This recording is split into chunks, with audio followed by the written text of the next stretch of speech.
morning. Assalamualaikum warahmatullahi wabarakatuh. And yeah, actually, I would like to recap a little bit on what I have presented last week. Okay, I have actually covered how to handle trauma, crisis, and grief, and I've also covered suicide inquiry. So these are the things that I think is very, very important to address because there's a lot of mental health issues that is going on nowadays, especially among our adolescents and children. Okay, because we know that they are going to be the future leaders, inshallah. So I think that's a very important topic to talk about.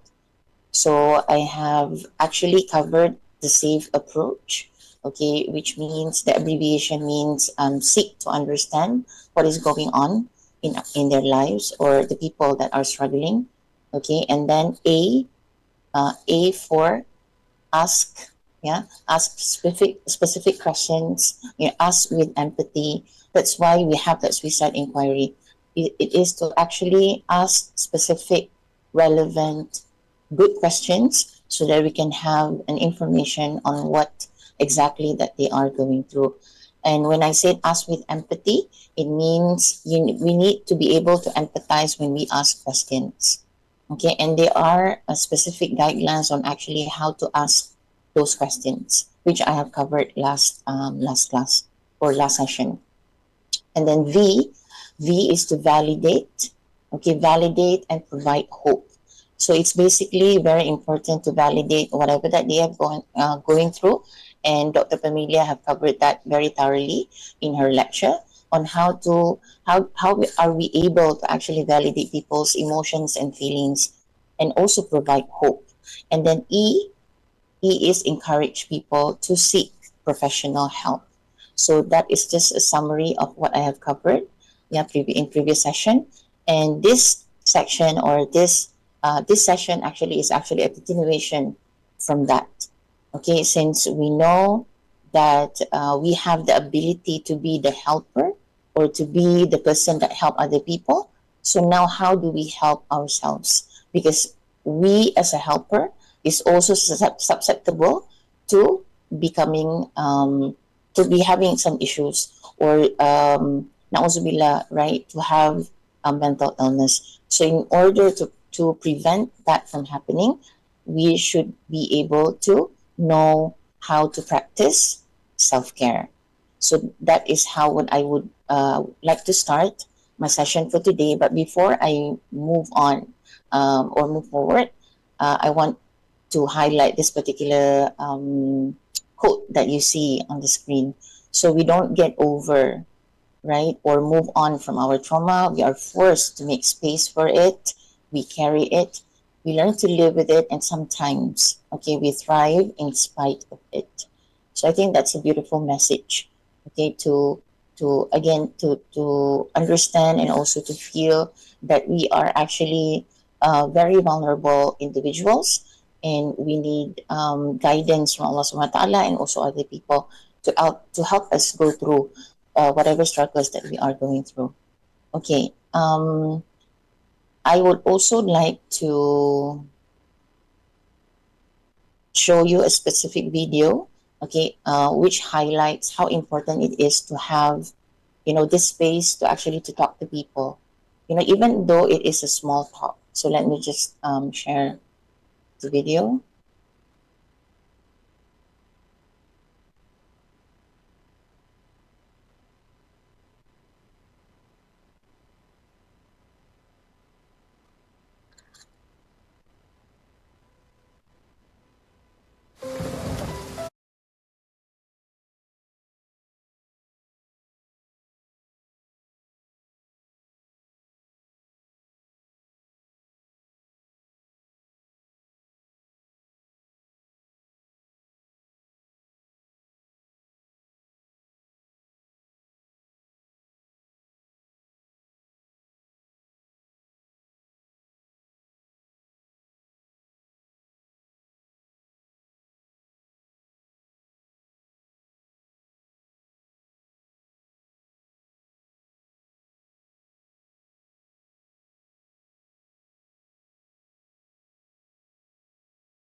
Okay, so just a very short video, and when we talk about smallpox, right?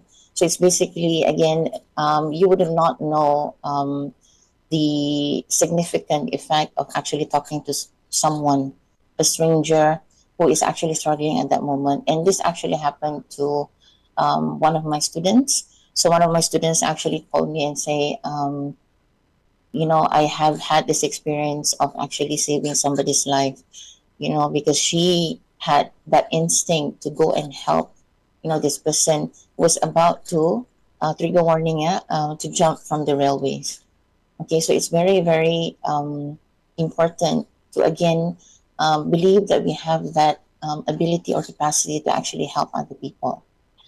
So moving on to what I'm going to talk about today, coming back to the slides. So again, as I mentioned earlier on, we are very much susceptible as well, or to be affected, by other people's suffering.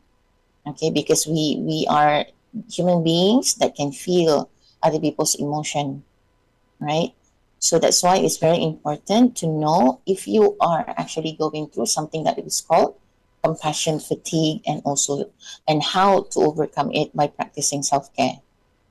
All right, so let's see. Okay, before I start, can I ask all of you to tell me what are the steps that you take or that you do to nurture your mind, heart, body, and soul? Can I see some answers in the chat box? Can you type in? I just want to see if that's okay.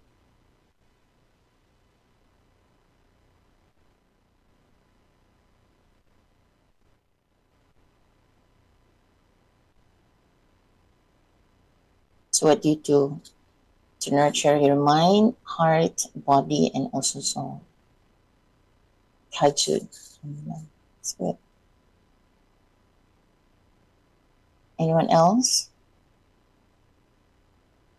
See the nature. Thank you for your answers. Self-talk,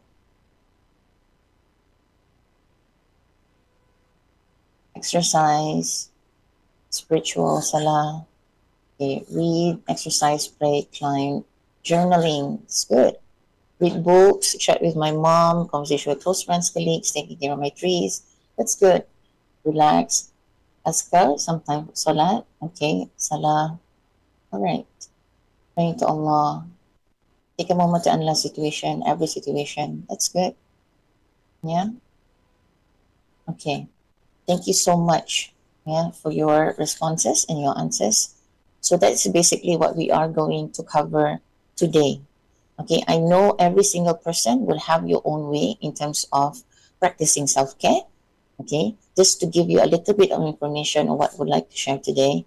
So let's define first what is what is self, what is compassion fatigue before we move on to self-care. Okay, so compassion fatigue is the cost. It is the cost of caring for other people. It's basically the price that we pay for helping other people. So when we experience compassion fatigue, so fatigue is again tiredness, right? So when we experience compassion fatigue, it is actually a deep physical and emotional exhaustion. So it's not only our body is tired, but also our mind, our soul can be tired as well, and our emotions and feelings, our thinking, all that actually would affect us. And once our mind, body, soul, all of this are affected, it will, you can see it. That's why it says there is a pronounced change in one's ability to feel empathy for their loved ones or other people that they love. Okay, so it's very important to highlight or to actually feel the changes that we are going through when we are catering or we're busy catering for other people. Okay, so once you have lost that ability to empathize with other people, that would actually lead to the loss of enjoyment of helping other people. It's not only constricted to professional, helpers or clinical psychologists or counselors, but anyone who's spending, who spends their time actually catering to listen to other people or to help other people. So it's very much significant for in the field of where you deal with people all the time. Okay, so you lose that enjoyment, and sometimes it can lead to secondary traumatic stress. Traumatic stress. So secondary traumatic stress is actually we ourselves absorb. Yeah, we are the second hand. It's a second hand shock basically. So it's basically we are absorbing the shock from other people that we are witnessing or helping. You know, and then that could lead to possible stress related illnesses. So we ourselves become sick. Yeah, not only physically but also emotionally. All right. So that is compassion fatigue.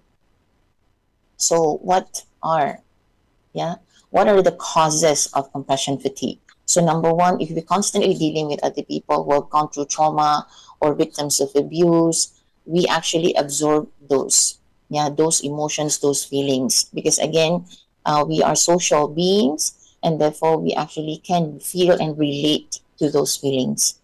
Okay, so if we constantly attend to people who have gone through significant pain and suffering, you might also be affected. Okay, and then number two, inadequate training in dealing with traumatic issues. So basically, when we deal with people who are going through a crisis or trauma or grief, we ourselves need to equip ourselves with training, with knowledge, so that we are able to separate them and us. Okay, so I'm going to talk more about boundaries later on. So it's basically focusing on, you need to be able to have a simple, it might not be elaborate, but a simple training or a short training in terms of how to handle your own emotions and also how to help other people. All right, so that's number two. Number three, we have our own unresolved issues or unresolved trauma, which can contribute in terms of us feeling tired. Okay, so if we don't address that, that could also definitely affect other people that we are talking to or that we are tending to, and that will ultimately affect us. So we call this in counseling, we call this counter transference. So it's basically we are transferring our own thoughts and feelings and unresolved issues to the other person, and that would be, that won't be good. Yeah, if we transfer those to the person that we are actually supposed to help. Okay, so it's very important to be aware, and accept the fact that we have unresolved trauma, and find out what it is. And then the last one, minimize. Of course, there are other causes as well, but I'm only highlighting this for now. Okay, so minimal or non-existent self-care habits here means you don't have a specific self-care list, or you don't practice much, or that's why it says minimal. So it's like, as you can see in the picture, that you wouldn't let this happen to your phone, so don't let it happen to you either. It means you need to always to recharge. Okay, recharge, so that you can actually help other people. So before we even help other people, definitely we have to help ourselves first. Okay, so those are the causes, and now moving on to the effects. Now, there are different aspects here in psychology and also in medical profession. We have that bio-psycho social model, right? And I have incorporated spiritual as well here. So what are the effects? As you can see there, emotionally, remember when I said that there's a price that we have to pay when we help other people? So, and we lose that enjoyment, and you feel inside you that you when you are constantly attending to other people, you always say no to yourself and say yes to other people, which is not good, because that could lead to anger, that could lead to irritability and a sense of hopelessness, because you are not able, if you are taking away, what I mean by hopelessness here, you feel helpless as well and also hopeless, because if you are not able to recognize that other people's problem is not your problem, or you have the difficulty into separating that, and then that might lead to hopelessness and also helplessness. And physically, as I mentioned before, stress related illnesses, right? So you might be, it can manifest this emotional burden or stress that you are taking in, right? Would manifest or could translate to physical, physical symptoms. So, such as headaches, abdominal pain, hypertension. Different people would experience it differently. And cognitively, as you can see there, right? Difficulty concentrating, you constantly blame yourself. Remember, it relates to hopelessness and helplessness. So if you constantly blame yourself for not being able to help other people, then that would lead to hopelessness and helplessness. And low self-esteem, again, it relates back to the guilt and the blame that you put on yourself if you are not able to help other people. Okay. And then behaviorally, sometimes, again, not everyone is actually could go through all this, right, or would have the same effect. Different people are built differently. So some people might experience behavioral only or cognitively, spiritually, but actually everything is very much connected to each other. So behaviorally, sometimes people who cannot cope or have somewhat not really helpful coping, so they might engage to substance abuse or misuse, chronic lateness, lack of joy. So when I talk about chronic lateness here, means you don't enjoy. Remember, loss of enjoyment. So you don't enjoy anymore what you like to do. Okay, so for example, I am a clinical psychologist. All right, so I enjoy meeting my clients because I have that passion to actually to help them. So we sometimes it comes unconsciously, or it happens unconsciously. So we then I would notice that, okay, why am I dragging myself from bed to go to work, example. So I would be late going to work because I feel like, I've lost that enjoyment to help people, and definitely lack of joy. So I no longer feel happy to do my job. Okay. And then lastly, of course, spiritually. So some people, they would lose hope. They would lose the meaning of why they are here. What's the purpose? Okay. And why is this happening to them? It's the constant question of why, and why. Okay. Why I can't help other people? Why am I feeling like this? So all these questions would come up, and we start to question. Okay. So these are examples of the effects of compassion fatigue. So now, how do we manage, right? How do we manage compassion fatigue? This is very simple, right? Way, but I will go into deeper sense later on when we talk about what are the practices, or what are the things that we can do in order to practice self-care or to do self-care. Okay, but this is just a very simple way of managing compassion fatigue. So number one, of course, awareness. Know your own trauma map. Remember when I said that we have our own unresolved issues, or problems, okay, that we might not know of at that moment. So knowing what affects us, knowing our struggles, acknowledge it, acknowledging it, because actually when we talk to people, sometimes we impose, sometimes, I'm emphasizing on the word sometimes we impose our own values, our unresolved feelings to other people, and that could affect how we empathize, or how we practice empathy. So we need to be aware of our own trauma, and how can it affect you, right, or us, in terms of caring for other people. So create a simple self-care list, as you mentioned in the chat box just now, to help you to de-stress. So that's A. The B, balance. I can remember when I said boundaries, right? Your other people's problems is actually their problem, not ours. So what do I mean by that? It's not that we just abandon them and don't do anything. What I mean by their problem is we're just there to actually guide them and be present, you know, um, help them in a way that they wanted to be helped.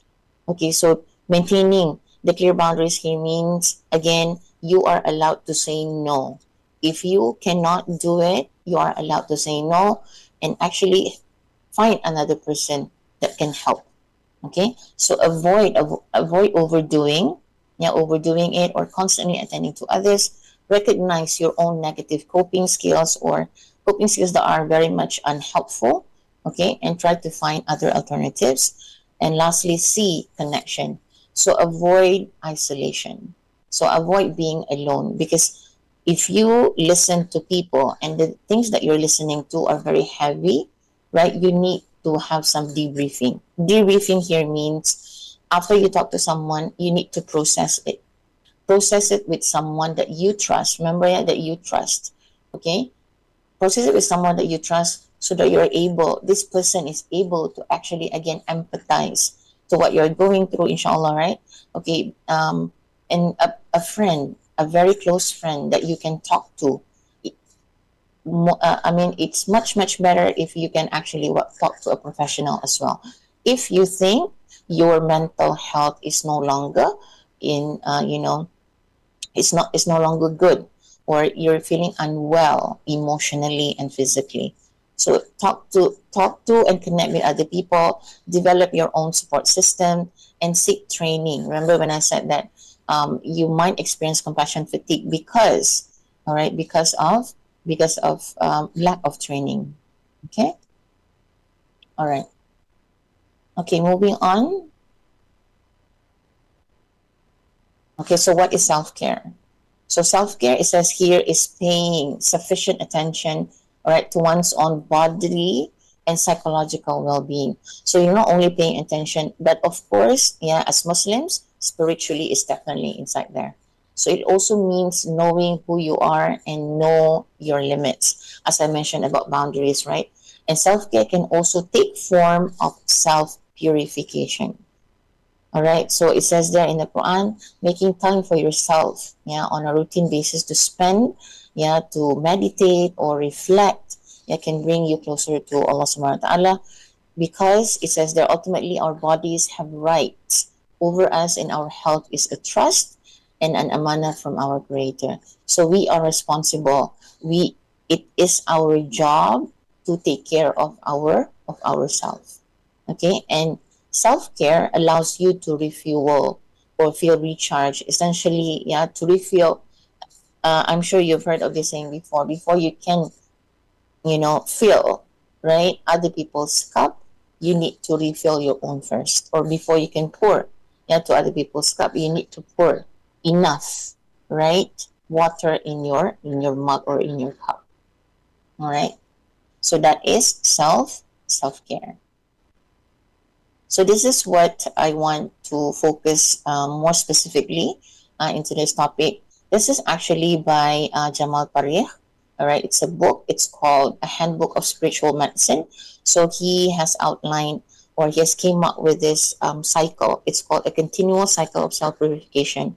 So I'm going to break down all these 7 cycle, yeah, into. I have also incorporated some of the important highlights or information or points that Professor Abdullah Rahman has mentioned in his podcast. So I have included all those into an acronym as well.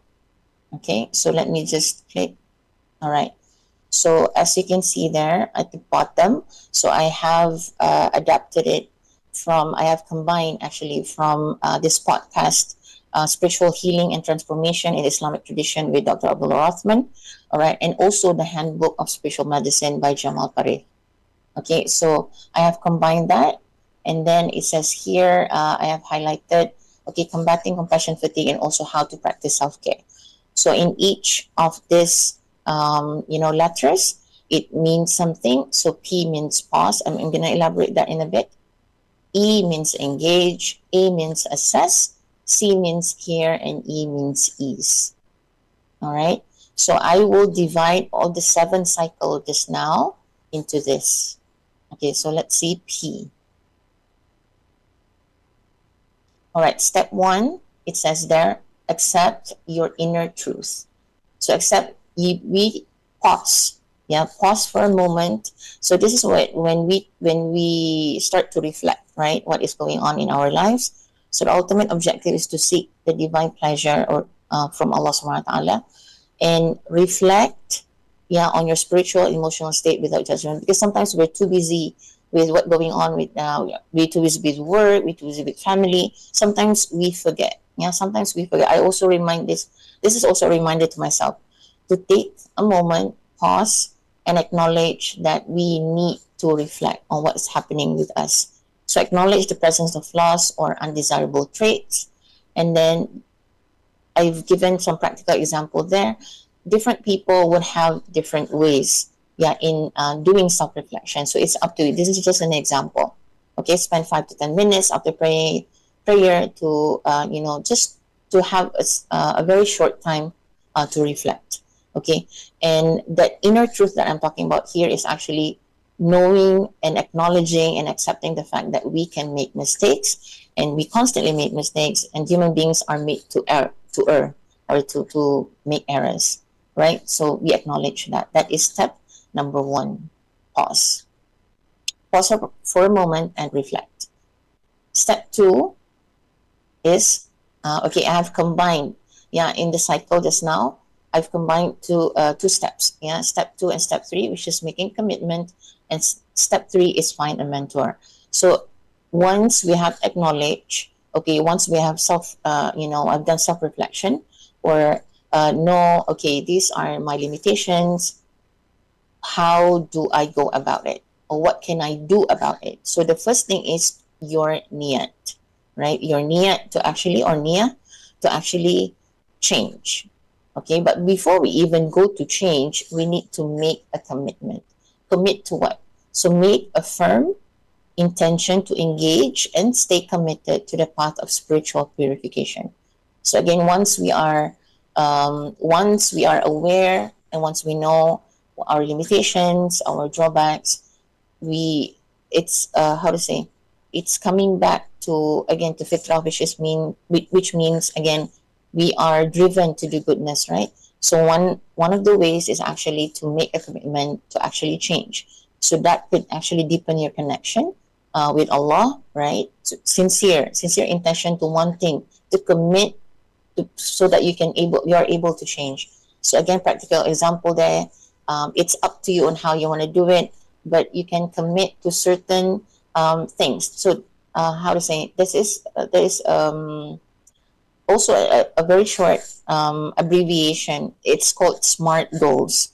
I'm pretty sure you have heard of that as well. SMART goals here means, again, uh, S stands for specific, yeah, M measurable, right? A is attainable, R is relatable, and T is time specific.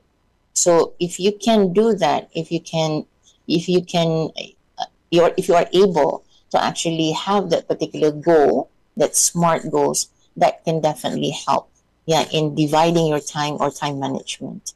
Okay, in order to commit to what you want to commit to. And then step 3 is definitely find someone, find a mentor, find someone who can guide you. Each and every one of us might have a friend that will constantly, help us to again, when we tend to, like, fall down, not necessarily physically, but like when your mental health is not so well. So find a reliable person, find someone that you can trust, right, to actually to talk to.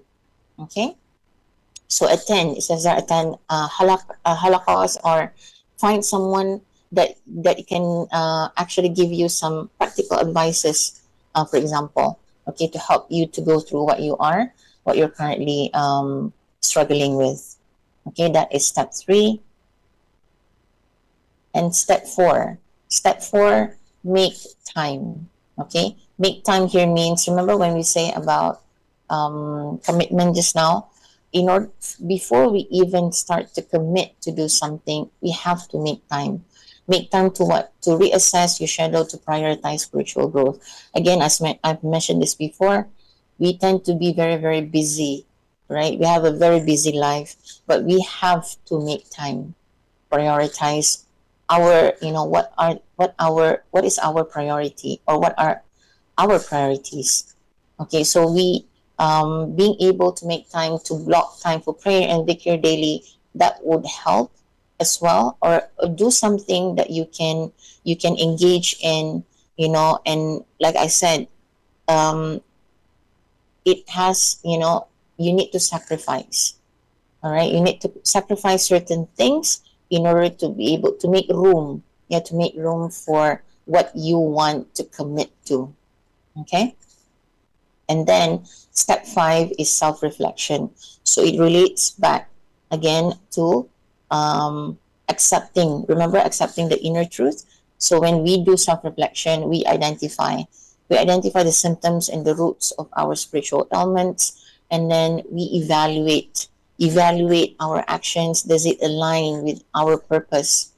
And then, how to say, to look at what are the things that I need to improve on.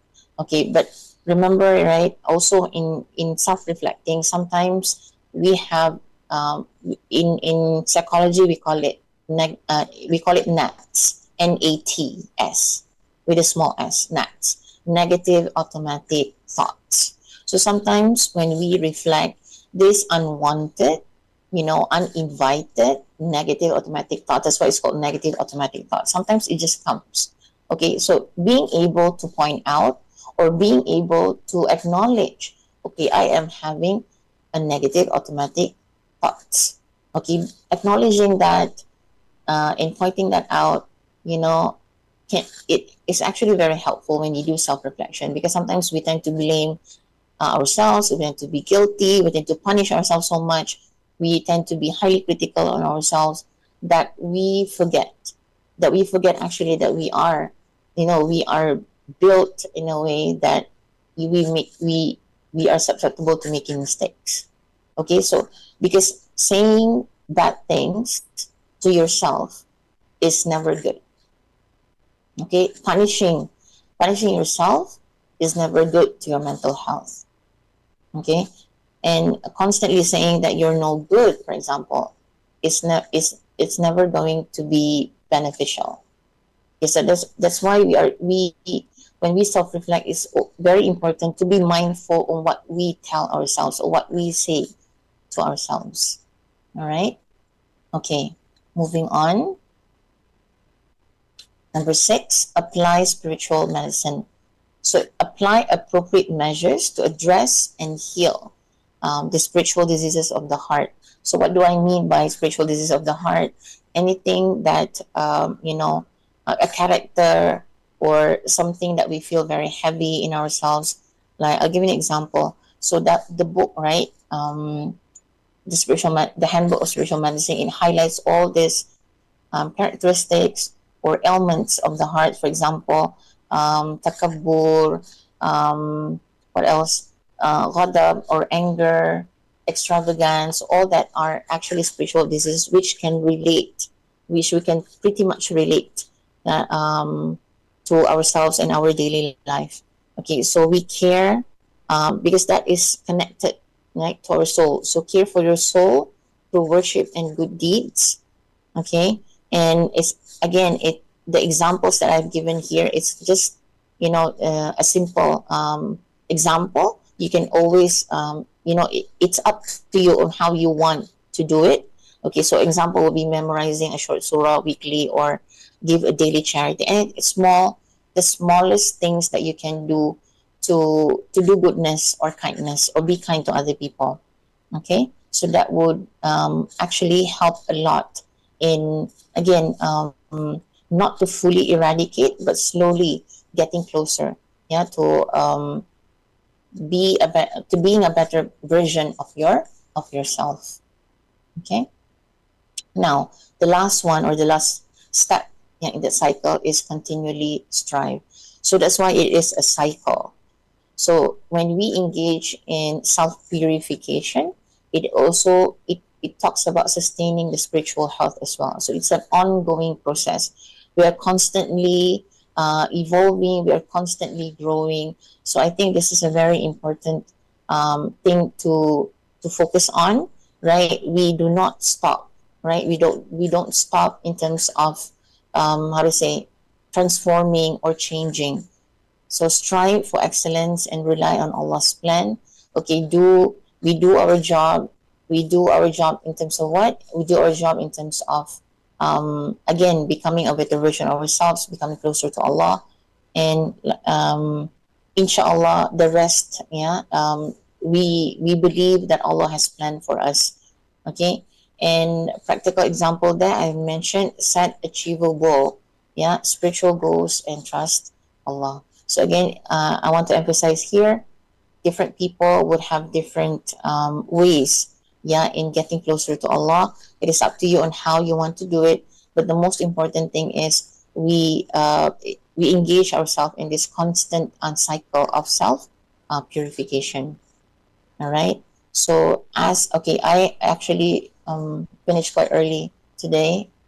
Okay, so this peace framework integrates self purification with daily self care practices. So, just to recap on what we have talked about, so pause, right? Reflect on your inner truth, engage, right? Commit to growth and seek guidance, assess, prioritize, and evaluate actions, care, nurture your body, mind, and soul, and ease, right? Strive sincerely while trusting Allah's plan. So together, these steps could help to foster spiritual renewal, and also again have a deeper purpose and meaning in life, inshallah. So yeah, I think that's it from me for today. Yeah, and so I would like to end, okay, yeah, with this saying. Thank you very much, madam. So now we open for Q&A session so that all participants, if you have a question, you can direct asking here. You can raise up your hand so it can help me to unmute you guys.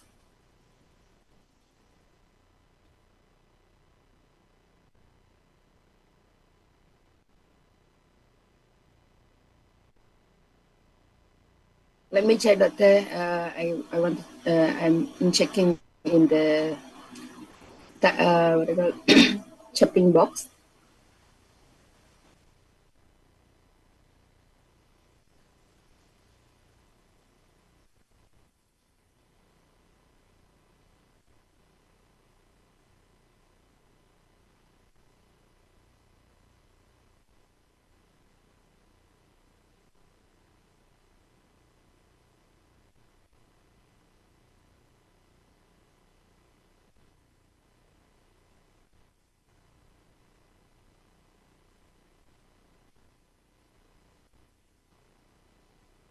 Most welcome. Do you have any questions?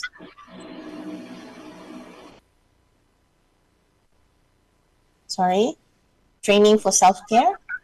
So yeah, the steps that I have mentioned just now, right? The steps that I mentioned about self-care. So that would be incorporating again, making yourself known of what are your how do we how to say, sometimes we overstep our boundaries, and we need to be able to practice self-care so that we won't be affected, right? Okay. Okay, Aisha, Dr. Yeah, sure. How does one handle grief due to a sudden death? Okay, thank you so much for that question, Doctor.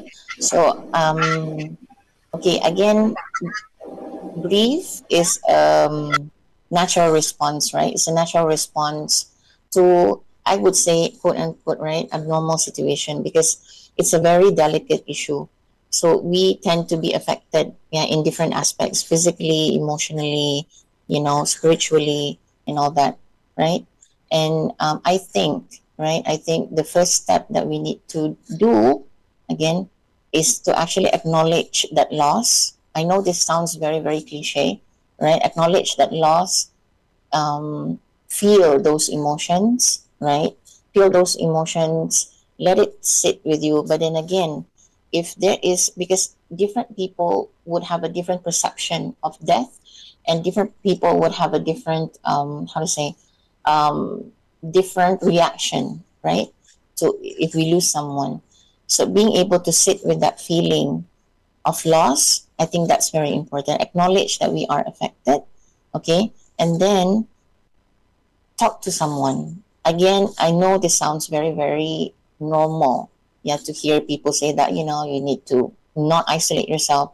But that's actually the foundation, yeah, of how to, how to actually, how not to get out of that, but to move. I don't use the word move on, I use the word move forward. Okay, that's the very simple steps that we could take. Okay, talk to someone that you can trust. Okay, tell them how you're feeling at that moment. It doesn't necessarily have to, you don't have to tell everything. It's up to you what you want to share. Okay, but most importantly, have that space, that safe space, for you to be able to talk about it. I think that's the very first step. But then if becomes, if the grief becomes unbearable, yeah, we call it in psychology, we call it complicated grief, right? So it becomes complicated in a sense that we no longer able to function. So if that comes to that point, then it's very important to seek professional help. Yeah. I hope that answers your question, Doctor. All right. If any close ones are suffering, I find it difficult to solve a problem for me. I feel very invested in them. Thank you so much for that question. That is very important because again, yeah, when we love someone very much or deeply, we call this over identifying people's with people's problems, right? Okay, so like I said earlier on, we are not their savior.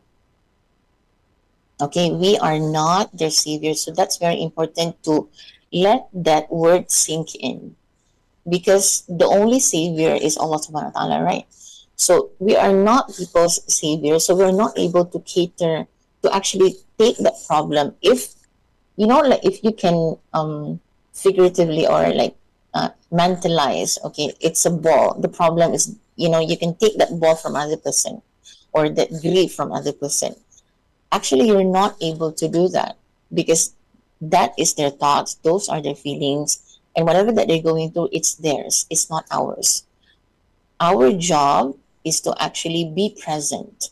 So be present here means you don't have to constantly ask them, how you're doing, how you're feeling, you know, um, please be, like sabar or anything like that. You can say that, but sometimes it is not really helpful because I think when it sounds so, I say the value of the words that we say, like, you need to be sabar, this is Allah's test. Sometimes it becomes so, it sounds, for me, this is personal opinion. Sometimes it feels condescending a little bit when we say that, right? Because that's why we need to be able to choose the right words when we talk to people. Because again, if we over identify, we're not able to help them because we ourselves are affected. So if we are affected, we are not able to be useful or beneficial, right, to the person that we are helping with. So realize that their problem is not ours. That's the first thing, right? And acknowledge that we also have limitations. So therefore, if I cannot help her or if I cannot help this person, I will find someone that can help. I think that is how would I separate myself from taking in people's problems or issues. Yeah. Thank you so much for the questions.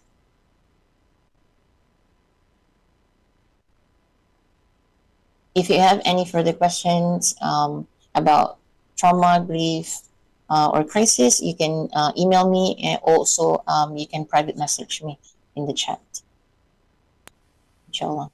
Thank you so much, everyone, for your time and participation. Thank you very much, Madam, for your presentation today. It's very wonderful, and hopefully that will be benefited to all participants here. Thank you very much. Inshallah, see you next time, Doctor. Inshallah, thank you. Assalamualaikum warahmatullahi wabarakatuh. Waalaikumsalam warahmatullahi wabarakatuh. Next, we will Dr.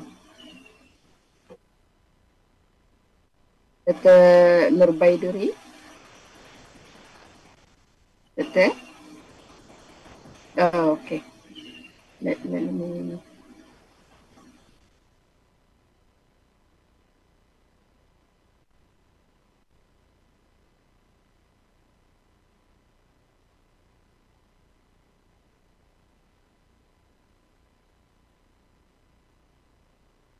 Assalamualaikum, Doctor.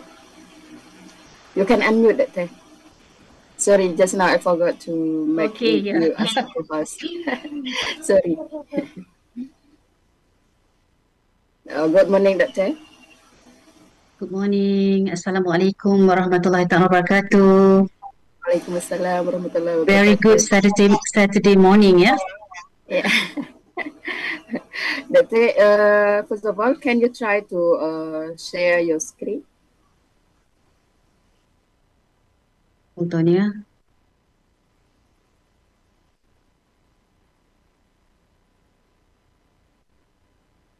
Wait. Let me see. Yeah.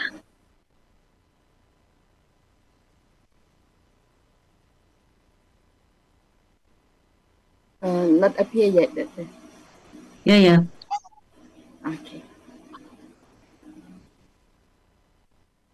Can you make it become full screen? Yeah, I already shared it. Can you see? Not yet.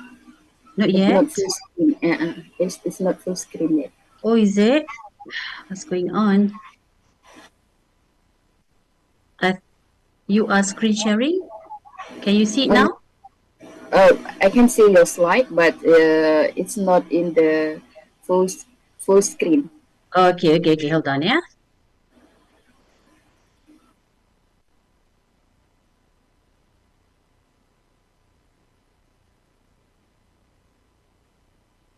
Can you see it now? I think I blasted it full screen.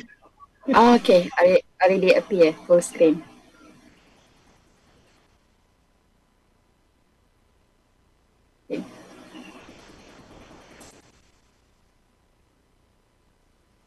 Okay, Alhamdulillah. So we will continue our class today with Dr.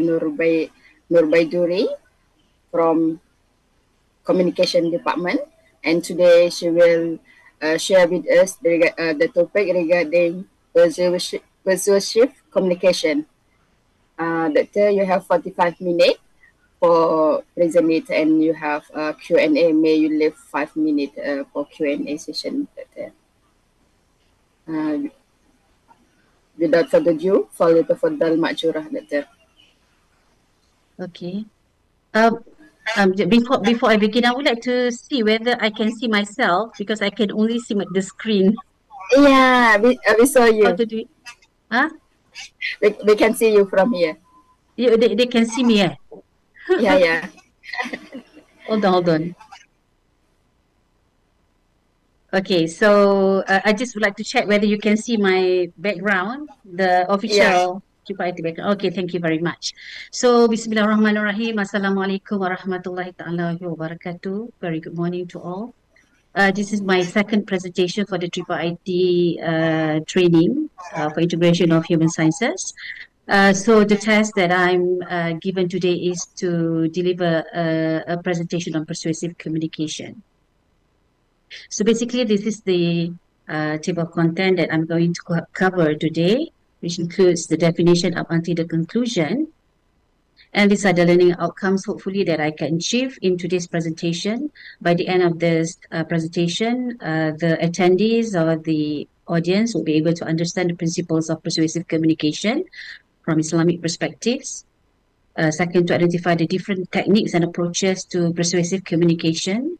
Number 3, to know how to apply persuasive communication in different contexts. And lastly, to appreciate how Muslim celebrity preachers use Islamic principles of persuasive communication to spread the beautiful teachings of Islam. So basically, let's begin with the first slide on the definition.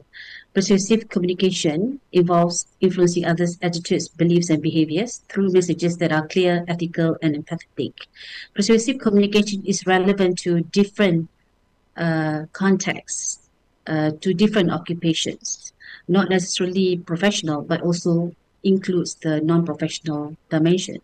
Parents needs to uh, make use of persuasive communication to convince their children to behave in accordance with Islamic teaching. We parents, for example, needs to convince their children that they need to let go of their mobile gaming addiction, so that they'll be able to enjoy life much more fully. So the art of influencing others to agree with point of view, accept your proposal, or take action on your behalf. So the importance of persuasive communication in Islam, the main thing about persuasive communication in Islam is to spread the words, the beautiful messages of Islam, and at the end to clarify any misunderstandings about Islam. There are so many stereotypes and preconceived notions that media circulate about Muslims and Islam. So it would be a very fertile avenue for us to be able to correct those misperceptions, misconceptions about Muslims and Islam, and to be able to spread the beauty of our teachings in the Quran and also Hadith, to emphasize the power of words and responsibility that comes with them.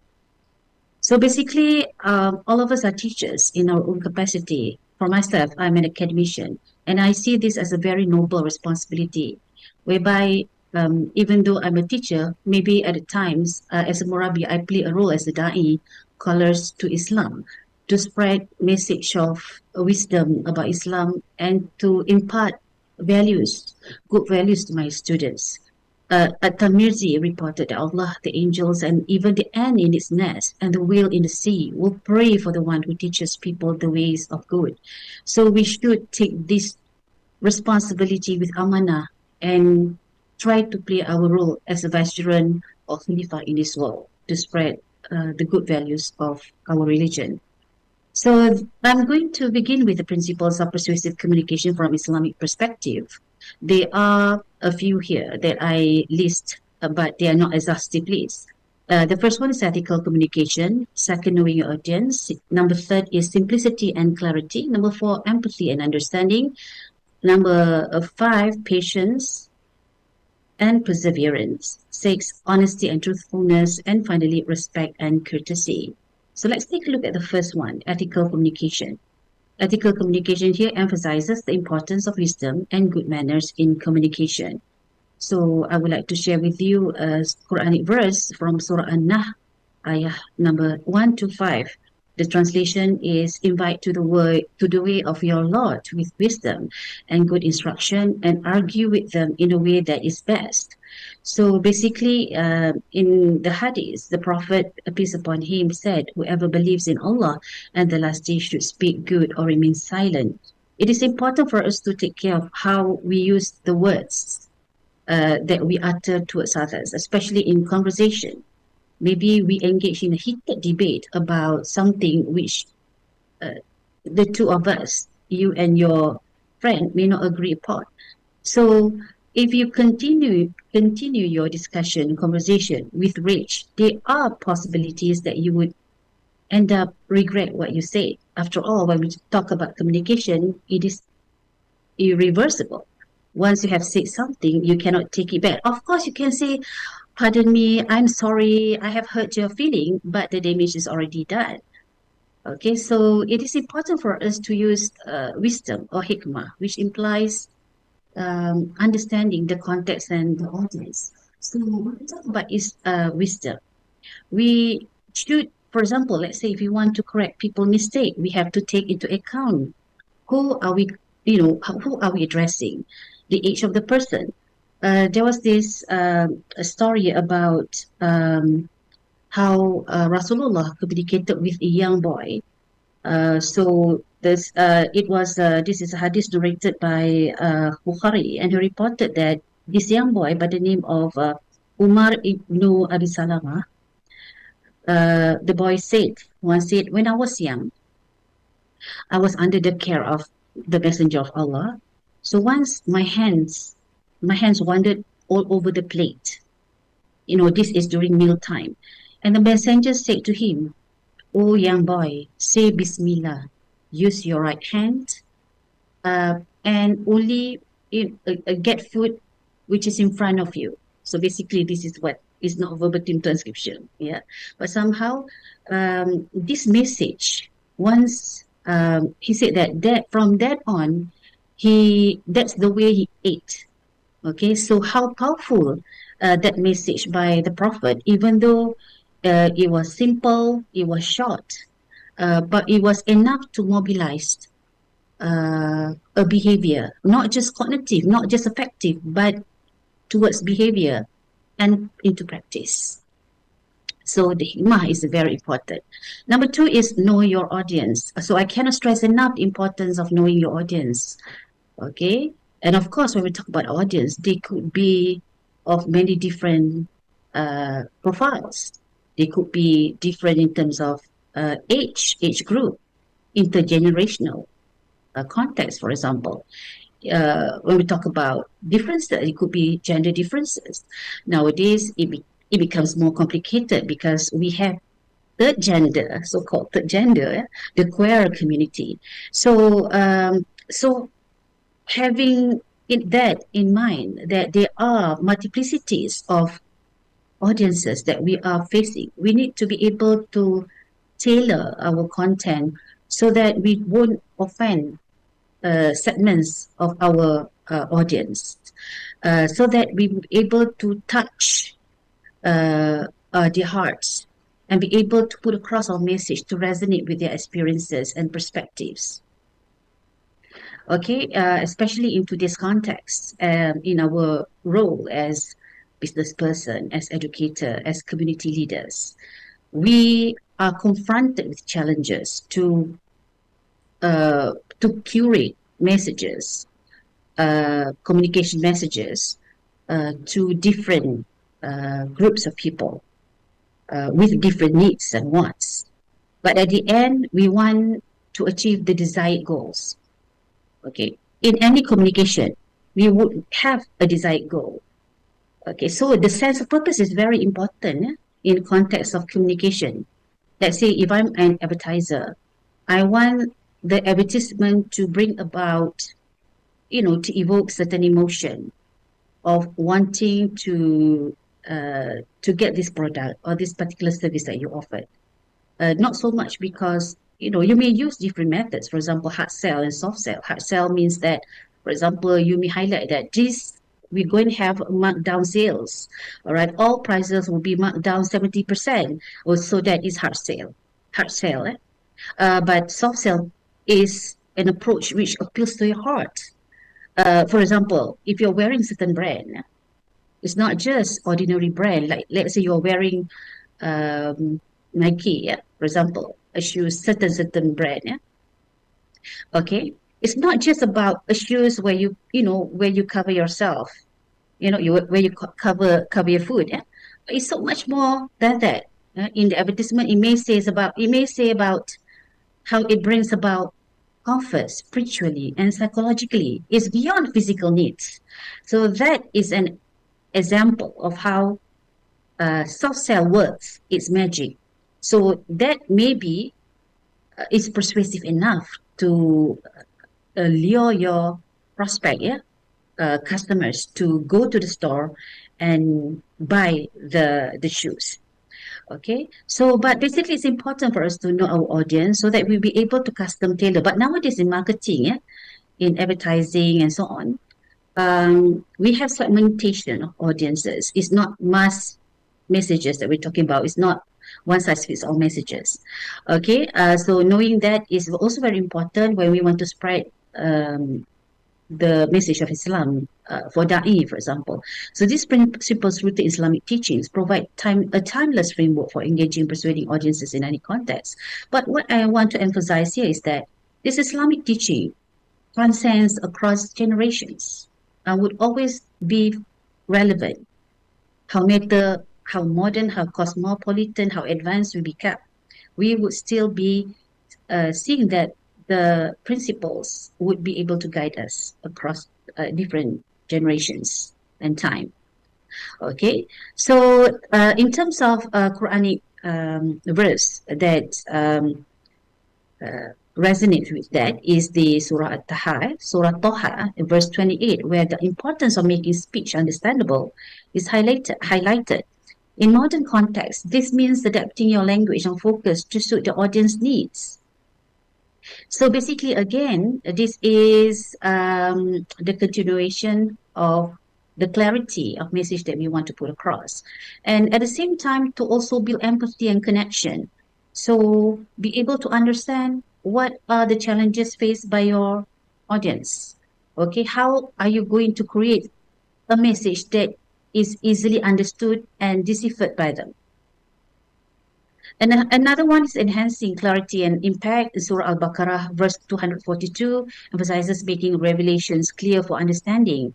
In contemporary communication, this translates to using clear, concise language and appropriate examples that resonate with the audience. So basically, nowadays, our audience are much more sophisticated, are much more complicated in the sense that they need more assistance, they need more emphasis, not just in the form of words that you utter, but also in the form of visual aids, in the form of messages, in the form of examples that you can bring in order to make it much more clearer. So the application persuasive communication, the hadith from Jami' al-Tirmizi, okay, that highlights the importance of conveying messages accurately and understanding the audience's capacity. So basically, if you're addressing children, lower down your level of language, don't use bombastic words, jargon words. Yeah? For example, if you want to say stage fright, yeah, use stage fright. Do not use the word terms, for example, communication apprehension, right? So don't use big words. I would like to share with you a story that I always share with my students. This is the conversation between a superior and a subordinate. Once he called the subordinates, and he said that, okay, Ali, I have personally selected you to relinquish your position so that we can move smoothly into the 21st century. Okay, so Ali said, oh, for a minute, I thought I was being sacked. Okay, so here, you know, the what is the problem here? So basically, when the boss uses a word which is not what do you call a conversation, not an everyday common word. For example, relinquish position. Relinquish is actually, for the layman, the term is actually to fire you. I'm firing you now. But so that message, because it was not clear, it was not understood by the subordinates. Okay. Number 3 is simplicity and clarity. Simplicity in language. This is also to emphasize the previous point. Makes communication more relatable and effective. So basically, clarity is very important to avoid misunderstanding. So Prophet Muhammad is known for being a person with concise speech and using few words and making his message accessible and memorable. Okay, for example, when explaining the pillars of Islam, Prophet used straightforward language and used simple analogies so that the audience would understand the message better. Number 4 is empathy and understanding. So basically, empathy is the ability for you to put yourself into someone else's shoes. So as a speaker, as a communicator, sometimes we are so overwhelmed by the content that we have, by the knowledge that we have, and we fail to understand that the condition of our, the situations faced by our audience. Okay, so Surah Al-Imran, verse 159. So by mercy of Allah, O Muhammad, you were lenient with them. And if you had been rude in speech and harsh in heart, they would have disbanded from about you. So pardon them and ask forgiveness for them and consult them in the matter. And when you have decided, then rely upon Allah. Indeed, Allah loves those who rely upon Him. So the keywords here are lenient, not be rude in speech and harsh. Okay, we easily get ourselves enraged whenever we are confronted with people who are difficult. Okay, so that's common because that's human to be subjected to ignorance, to whims. Uh, all of these are common of human being because it's part of human nature. But how are we overcoming that?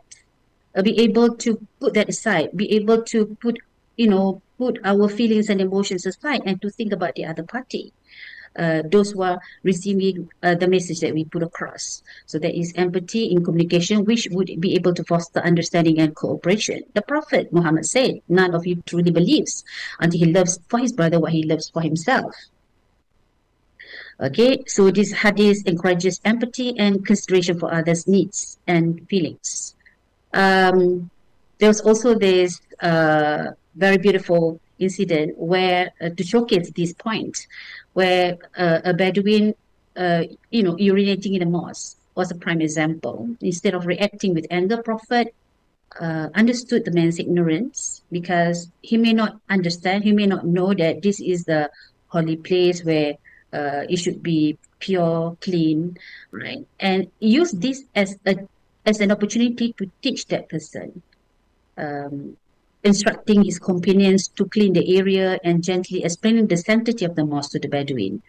So this example is a good method to be used to handle situations which may encourage on our part. But if we are in self-control and we are able to engage in compassion and wisdom, we will be able to put across a persuasive message about Muslim as being compassionate, as being people with wisdom. Okay, number 5 is patience and perseverance. So patience, it's easy to say, you should be sabar, we should be persevere, we should adopt perseverance. But imagine, Prophet Muhammad suffered from a lot of atrocities in his life, boycott, physical torture, all throughout his life. Okay, one year, this was the year of sorrow where he lost his dear ones, his wife, his beloved wife, and his uncle Abu Talib. But then he had to move on. These two figures were his pillars. Okay, were his strength. But despite the loss, he managed to face and to face the hostility of the Quraysh. Quraysh people were very, very treacherous toward the Prophet, but he remained patient. He continued with his mission. So patience and perseverance are two recipes to actually.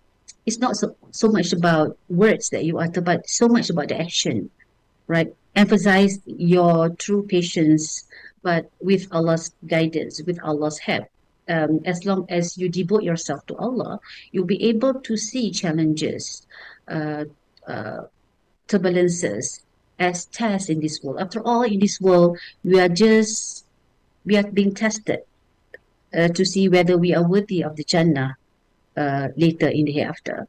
So patience and calamity teaching, the teaching of the Prophet Sallallahu Alaihi Wasallam taught that true patience is demonstrated at the onset of a calamity. So this is where patience is tested when you are faced with calamity. So this is where, for example, this is a story where a woman was weeping at the grave.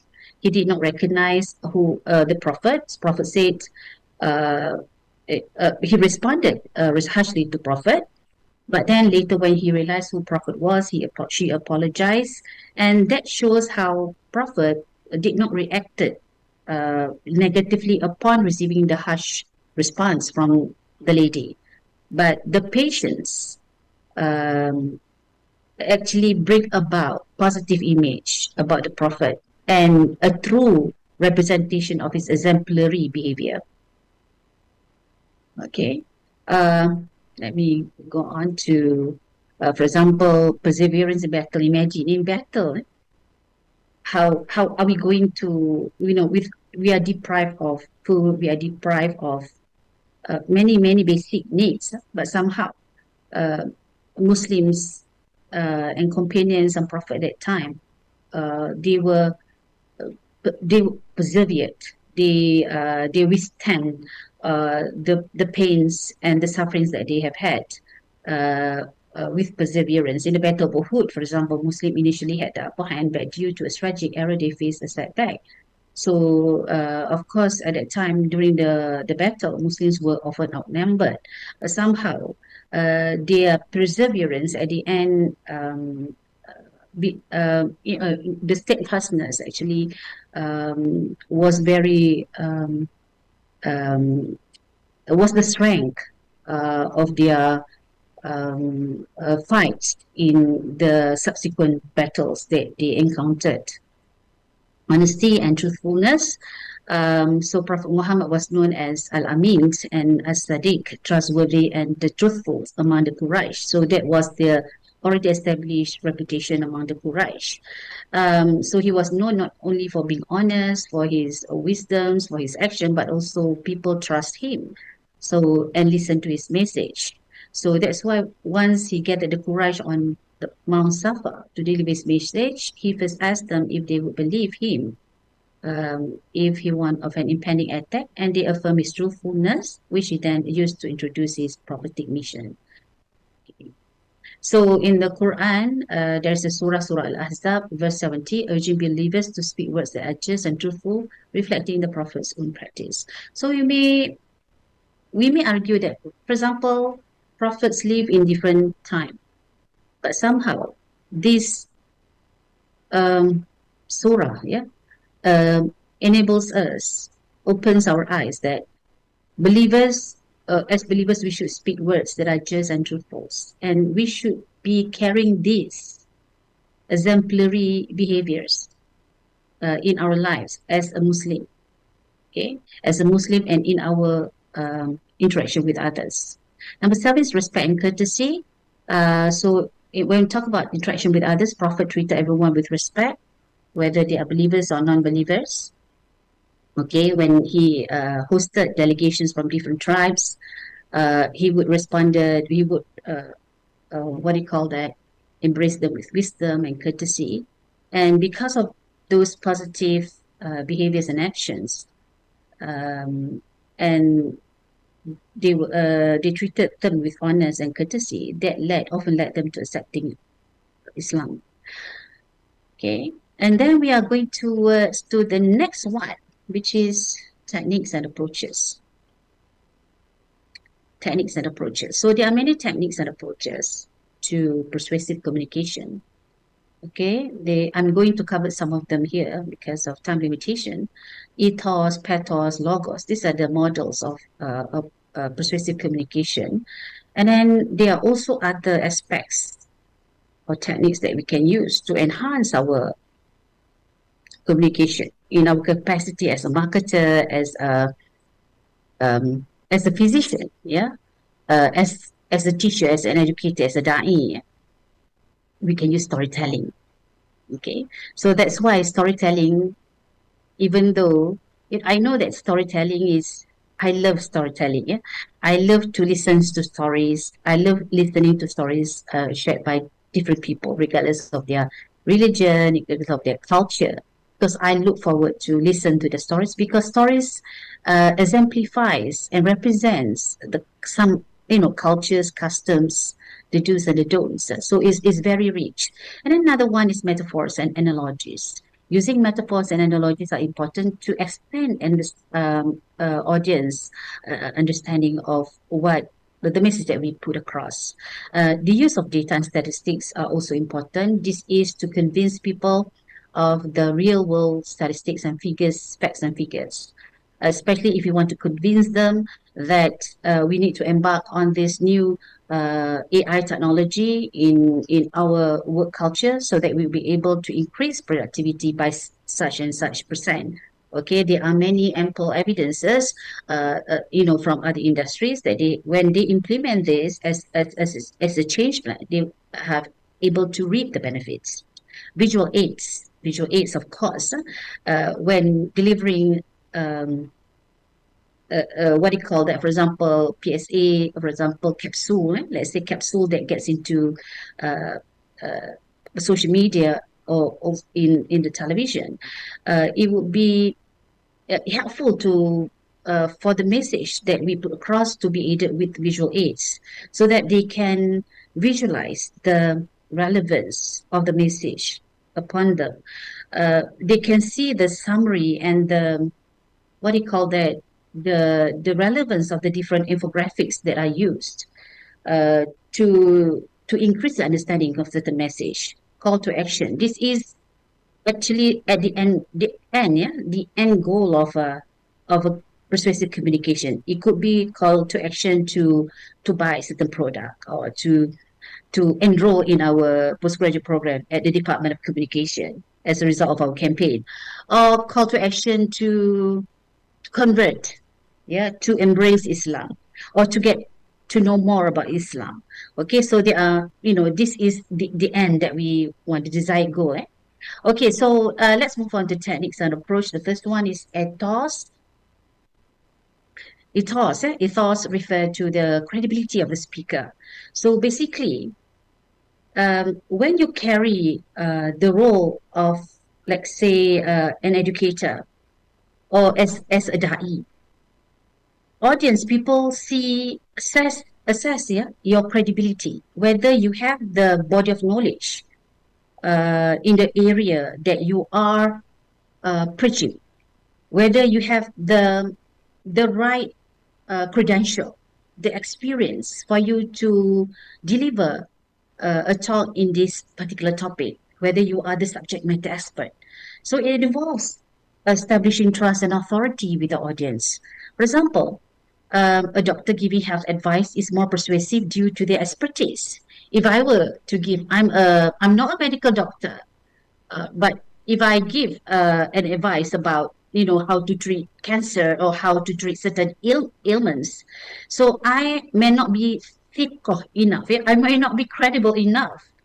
So I don't expect, because I know I'm not an expert, I don't expect that that person will be convinced of what I'm saying, because I don't have that credibility. I may read, yeah? I may read some literatures on health literature, but that may not be enough because I'm not practicing a medic. Yeah, I'm not practicing. I'm not a practicing physician.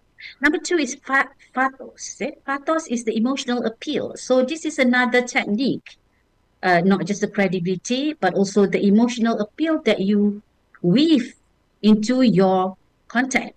So when you curate or you design, yeah, let's say you are an educator like me, when I design my instruction, what you call as the instructional design of my course, I must make sure that I will be able to appeal to the emotions of my students.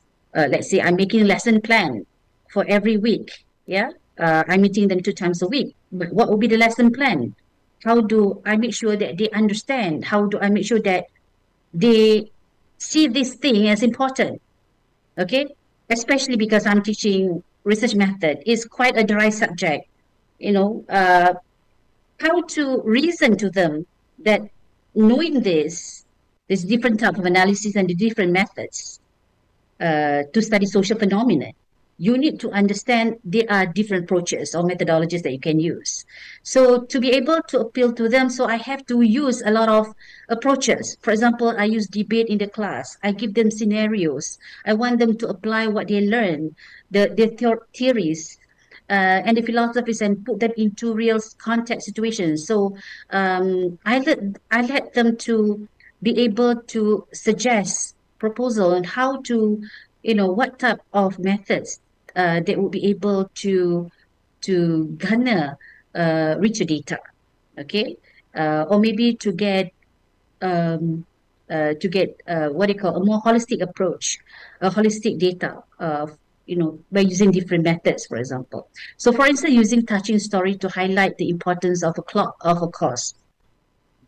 Okay, for example, let's say let's say you want to talk about parenting, parenting. Sometimes children take their parents for granted. We were children, we were young, so we had been through that. Maybe at that time we were not serious. We did not feel enough about our parents. We love our parents, but not we don't understand for real. But somehow when we grow up, then only we understand why our parents, taught us, asked us to do this and that. So maybe that when your parents pass away, maybe you can, tell the children. Let's say your for example, you are giving a training on parenting, on perubahan sikap, on how to change attitudes to be a better Muslim or to be a better child. So maybe you can give different situations whereby children, are given hypothetical situations whereby, one day your parents will die. I have attended this kind of training before. So at the end of the training, my son came running to me and cried. Not it's not very common for a son to be hugging and crying, after attending a training. So I was so surprised. And then he gave me a letter stating that he said that I'm sorry, mommy. Okay, so and so. So pouring his heart out to me. So that was emotional appeal. So I thought that training was very good. Okay, number 3 is logos. It's the logical argument. It involves using facts, data, and logical reasoning to support your message.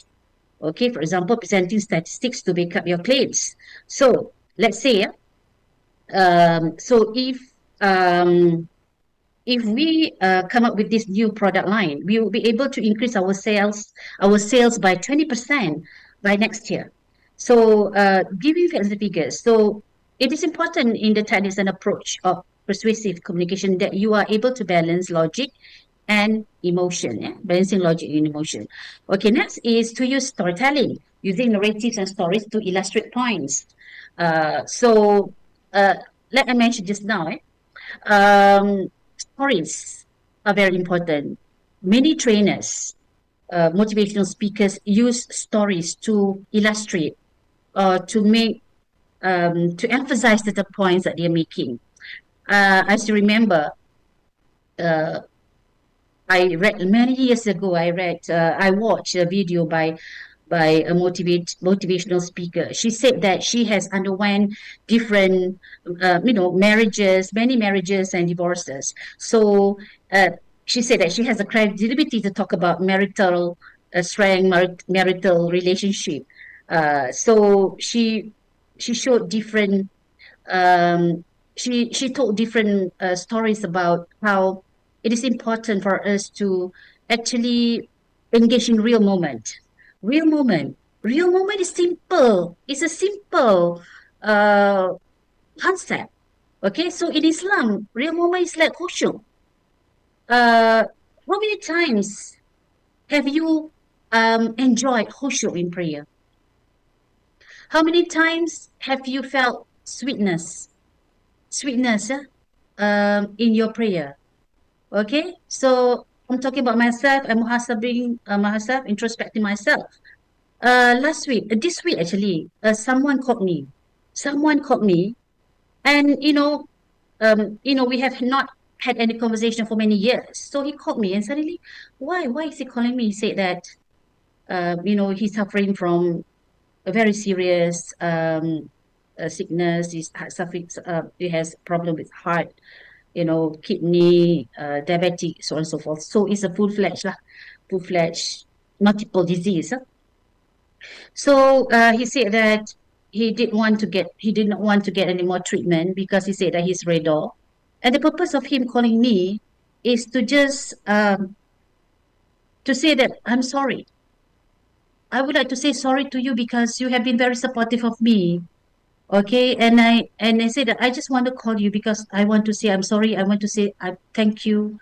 Should I leave this world tomorrow? I'll feel that solace because if you have, if you've given me your forgiveness, I see you did not. You have never hurt my feeling. You have never hurt my feeling. So you don't worry about that. I forgive you, and you also forgive me for my wrongdoings. We do not know, maybe we didn't realize that we have hurt someone's feeling along the way. So this kind of storytelling will be able to make you understand the beauty of friendship. Okay, the beauty of honoring relationship. Okay, always remember people. I know along in your lifetime, yeah, I'm in my 50s. I have so many friends, but can you afford to follow, you know, their whereabouts, to be keep in touch with them, every now and then? No. But then when something happened in your life, a milestone, for example, if you're sick, you start to remember someone. Okay. Example for storytelling, yeah? Metaphors and analogies, using metaphors and analogies to simplify complex ideas, make them more relatable. Okay. For example, a financial advisor comparing investment strategies to planting and nurturing a tree. So basically, when we use analogies and metaphors, they may not be related, but they are through creative, approach. You'll be able to see the relevance of why you use the analogy of plants and trees to illustrate longevity, to illustrate long-term growth, sustainability. Visual aids, of course, visual aids are important. Nowadays, with the AIs and with all the tools that we have, it's quite handy, yeah, to having all these visual tools to help us to enhance our presentation. Okay. I still remember that in one of my consultancy tasks, I put on the head of an academician. Academician, we like to showcase numbers, statistics, reliability. We want to boast of these figures and statistics, but they don't appreciate it. People in the industry, they don't appreciate that. They want to know, so what? So with all these numbers, so what can you tell us? What can we do? They prefer like just one slide with different infographics with less wordy, so that they will be able to see the representation, the summary of what you have gathered. Finally, it's call to action, clearly instructing the audience on what action to take next, making it easy for them to respond to the message. So, for example, an advertisement ending with a strong CTA, such as call now or visit our website to learn more, or maybe 100 early birds will get mystery gifts. So that's enough to let you move to go to the store or to go online to buy those, yeah, because there are not many. Let's say we only have 100 of these items, so hurry up. You don't want to regret for being late. Okay, so that's enough to call to action.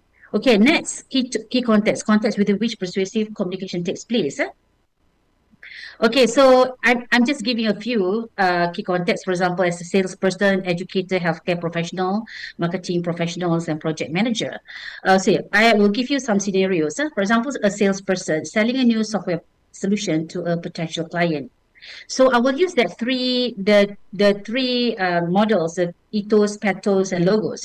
Ethos is your credibility, highlight your expertise and the company's reputation in the industry. So you may say that we are the market leader in this area.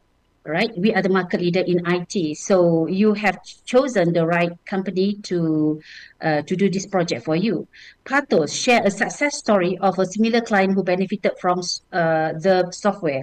Let's say the software that this is a newly developed software, but then you already have a few clients, the early innovators. So they have somehow bought the software from you, and you said that the clients have somehow enjoyed increased profits upon using the software for 6 months. They already see that the trend is positive.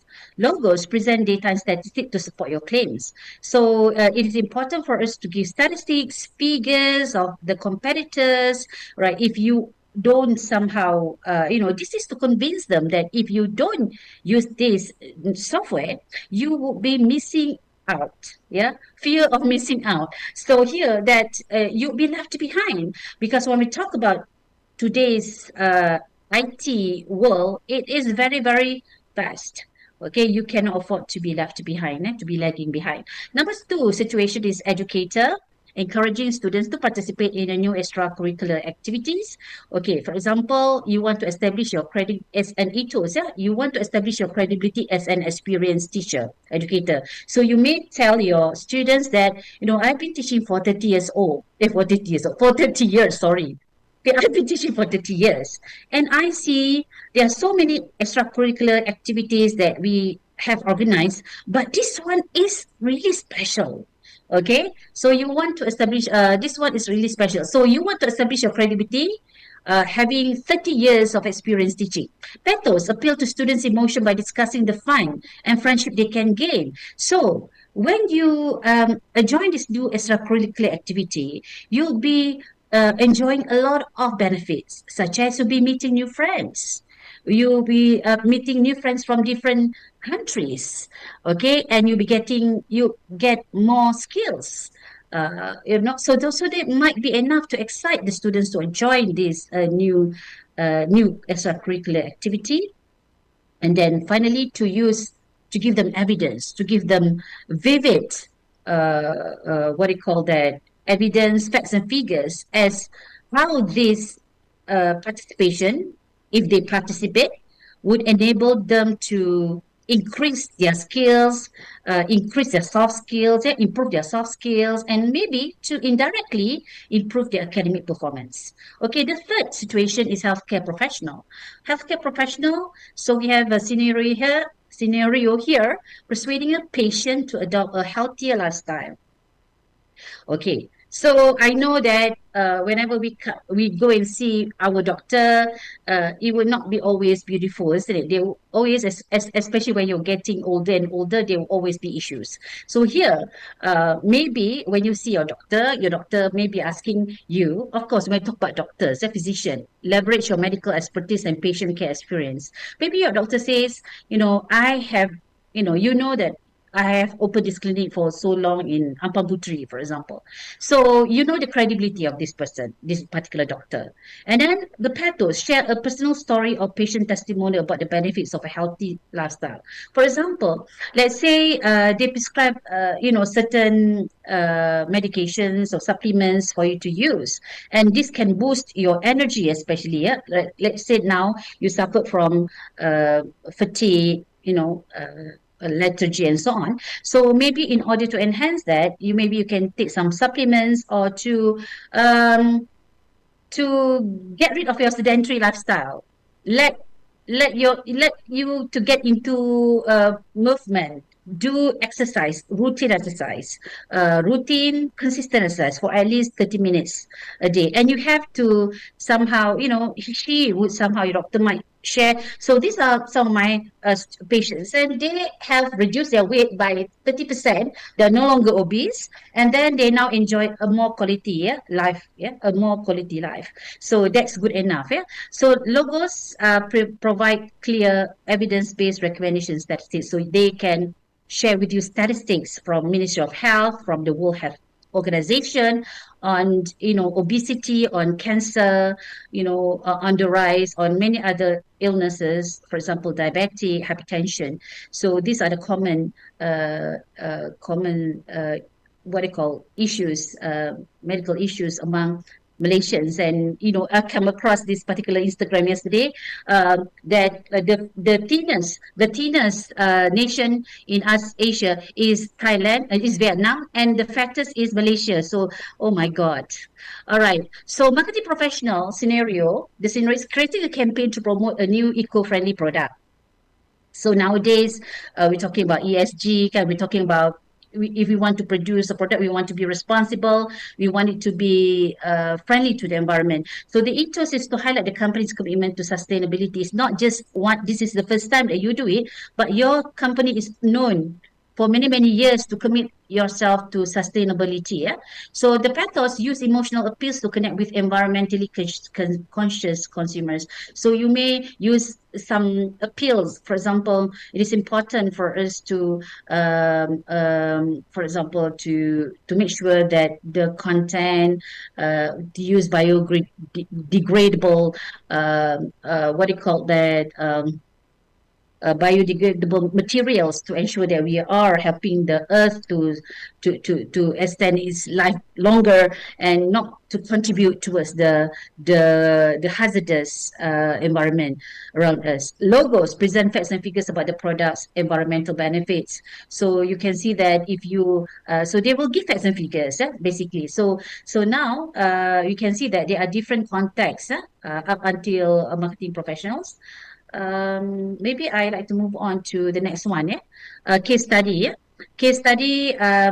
Muslim celebrity preachers, techniques and approaches. So I've done some case study. I've done some search on the different Muslim Islamic celebrity preachers and what are their techniques and approaches to call in their da'wah, in spreading da'wah on Islam.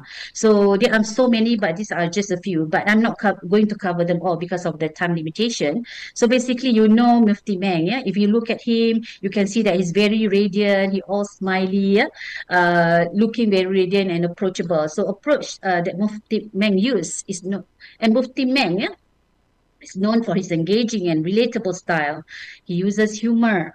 Okay, you often see that he used humor. It's not necessarily fully it's not laden with surah and Quranic verses loaded, but somehow he used a more light and easy kind of approach to make it relatable to Muslim, but also non-Muslims. So he has engaged different media tools such as Twitter, IG, and YouTube. And of course, his presence in social media is really felt. So his message that he put across is from personal development to social issues in a manner that is easy to understand and apply. So it emphasizes the importance of kindness. So these are the what he called the beautiful aspects about the beauty aspect about Islam, kindness, compassion, all right, and to illustrate the importance of those values, he narrated stories from the prophet's life. Okay, so these are some of the points under the approaches and also techniques used by Mufti Meng. Simplicity and clarity. So his message is straightforward. He um, he will draw on everyday life situations, and so that you easily relate to that. Oh, I've been there. Oh, I know that. So you can see that it somehow appeals to you. Number two, relevance to modern life. So when we talk about stories of the prophet, those lessons were in distant time, yeah, but somehow he is able to draw the parallels between the events, the time, the prophet's lifetime, to the present situation in the contemporary world, so that you'll be able to see the timeliness, yeah, the timeless nature of prophet's teaching, and you can always use it to address situations that you face now. Yeah, number three, focus on character and morals. Mufti Meng emphasizes the exemplary characters and morals of the Prophet, such as his honesty, kindness, patience, and so on. Yeah, so he uses stories as well. As I mentioned just now, storytelling is a very powerful techniques to persuasive communication. Assalamualaikum, Dr. Yes. We have passed already 7 minutes, Dr. Okay. All right. So let me finish it off. So I will be sharing you this slide. Okay. Let me just conclude. Yeah. Can I conclude? Okay. So basically, as a conclusion, persuasive communication is deeply rooted in the principle of empathy, clarity, and ethical engagement. I've shared with you different contexts in which persuasive communication can take place, and then you'll be able to see how you can, you can exercise, you can practice those key concepts, those principles, and in different contexts. And you can also refer to some of the exemplary figure in Da'wah who have used different methods and strategies to spread the beauty teachings of Islam. So I would like to end this session with wabillahi taufiq wa hidayah. Wabillahi taufiq. Wassalamualaikum warahmatullahi ta'ala wabarakatuh. Okay. Waalaikumsalam warahmatullahi wabarakatuh, Dr. Thank you very much for your wonderful sharing today. Now we already passed 8 minutes, so we just can answer one or two questions only. If the participant have the question, you can direct a question here. Okay. See Okay, in the let me see. chat I'm box. scrolling down to see if there's anything from me, for me. Okay, thank you very much, Aisha Rashid. Thank you very much.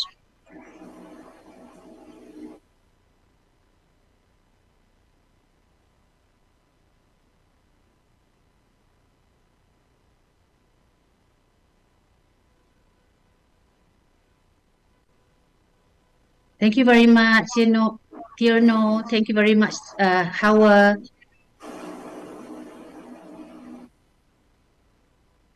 Yes, of course. I'll be giving you the slides. Yeah. The last I know that I have only discussed Mufti Meng, but I also discussed Dr. Ingrid Maxton, Dr. Numan Ali Khan, as well as Dr. Umar Sulaiman. Yeah. So of course, yeah, I've already shared in the slides. I think the committee, yeah, the organizer will be sharing that with you later. Thank you very much, Bibi Jan. Thank you. Thank you, Kamala.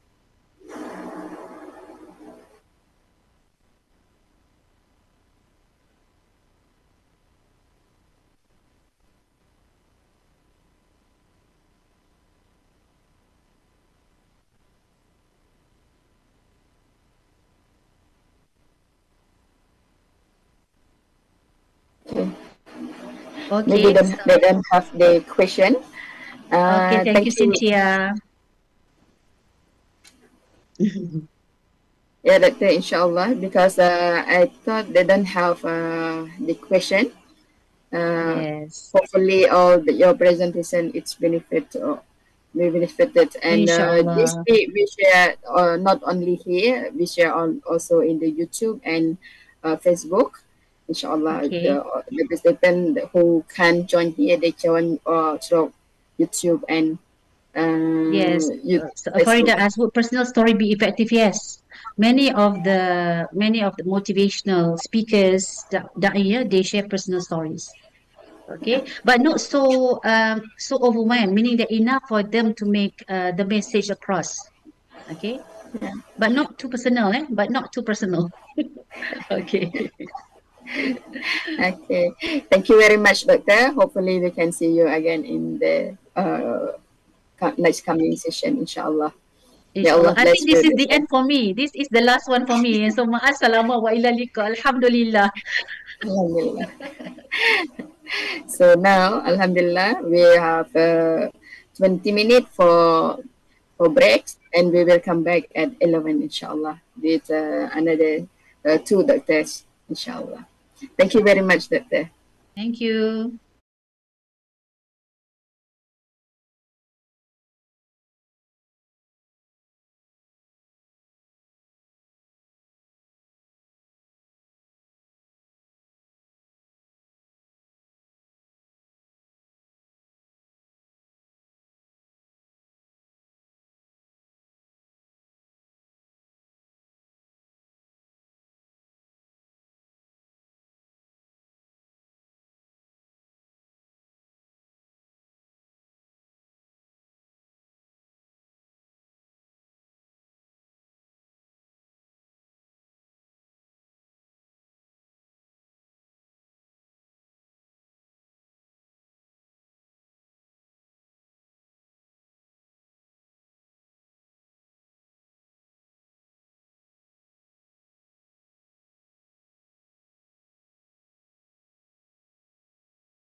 So you, yeah, unmute first. Assalamualaikum warahmatullah. Waalaikumsalam warahmatullahi wabarakatuh. How are you, Doctor? Alhamdulillah, fine. You? Alhamdulillah. And good morning to you, Doctor. This is the first time for you, right, Doctor? Yeah, yeah. Okay. May Allah bless you. And Doctor, can you try to share screen first? Try what? Sorry? Share screen, your slide. You have slide, right? Yeah, sure. Okay.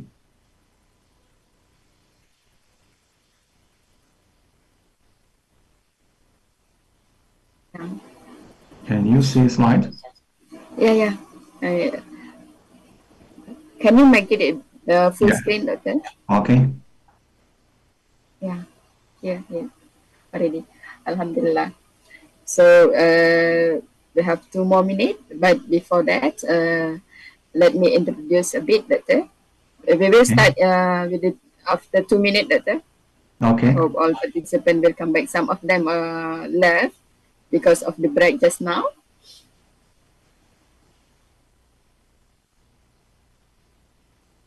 You from, Doctor? Yeah. You originally from? Okay. I'm originally from Algeria. Algeria, mashallah.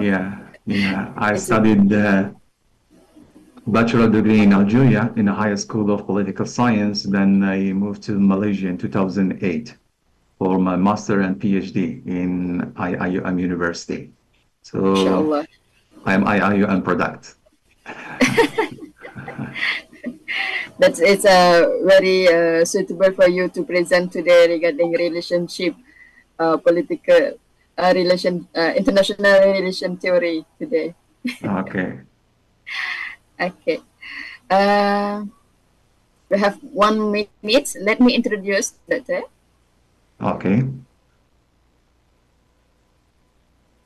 But because we start at 11, I already told the participant, inshallah, 1 more minute. Can you see the slides? Because someone said that there are blocks on the slides. They have like, can you try to move to another slide? Yeah, they have something there. I think there's one what do you call, black on the slide. Okay, let me stop sharing and let me try with, I also prepare a PDF form. Maybe it can work better. That is PDF. Yeah, PDF. I think it's not about the slide itself. On the screen, that they have something once big black. No, my screen is, it's okay. But you saw it here like that. No? Already moved it. Yeah, already moved it. Oh, okay. Okay. So- Before we begin our class, let me introduce a bit regarding to all our participants. Assistant Professor Dr. Ramzi Bendebka is an assistant professor of political science in the Department of Political Science at the International Islamic University, Malaysia. His research field cover Middle East study, Muslim world issues, religion study, and Asia Pacific region, sustainable development, and international political economy. And Doctor also a product of IIUM from Masters and PhD. Today, inshallah, he will present to us regarding the topic International Relation Theory of Politics. فليتفضل مأجورة. Doctor, you have 45 minutes, and then you may have 5 minutes in the last for Q&A, Doctor.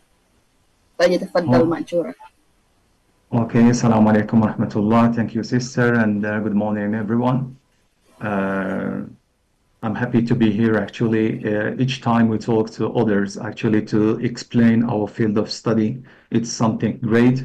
Uh, Exchange knowledge, of course, and then try to benefit from each other, inshallah. Uh, of course, 45 minutes, we cannot explain the core issues and why international relations theory is important till the extent that we understand everything, but at least we may have an idea about what we are studying in this field of study, which is international relations theory. Without any other, we start with the major questions, of course. What is IR and what is IR theory? Means what is international relations? And at the same time, what is international relations theory? International relations, to put it in a simple way, we can say that it's the interaction among actors. Interaction among actors. And those actors can be state actors and can be non-state actors, like, for example, international organizations, like individuals, for example, like governmental organizations, NGOs, and so on and so forth. So we consider it as a non-state actors, but still they are playing a major role nowadays in international relations. At the same time, we have the state as the main actor in international relations, according to some theories that we are going to study it today, inshallah. Now, the political scientists develop theories or framework to understand the causes of events, why events happen, to make a relationship between events, for example. What's the relationship between the war, for example, in the war in Ukraine and what's going on in Africa, in the Sahel?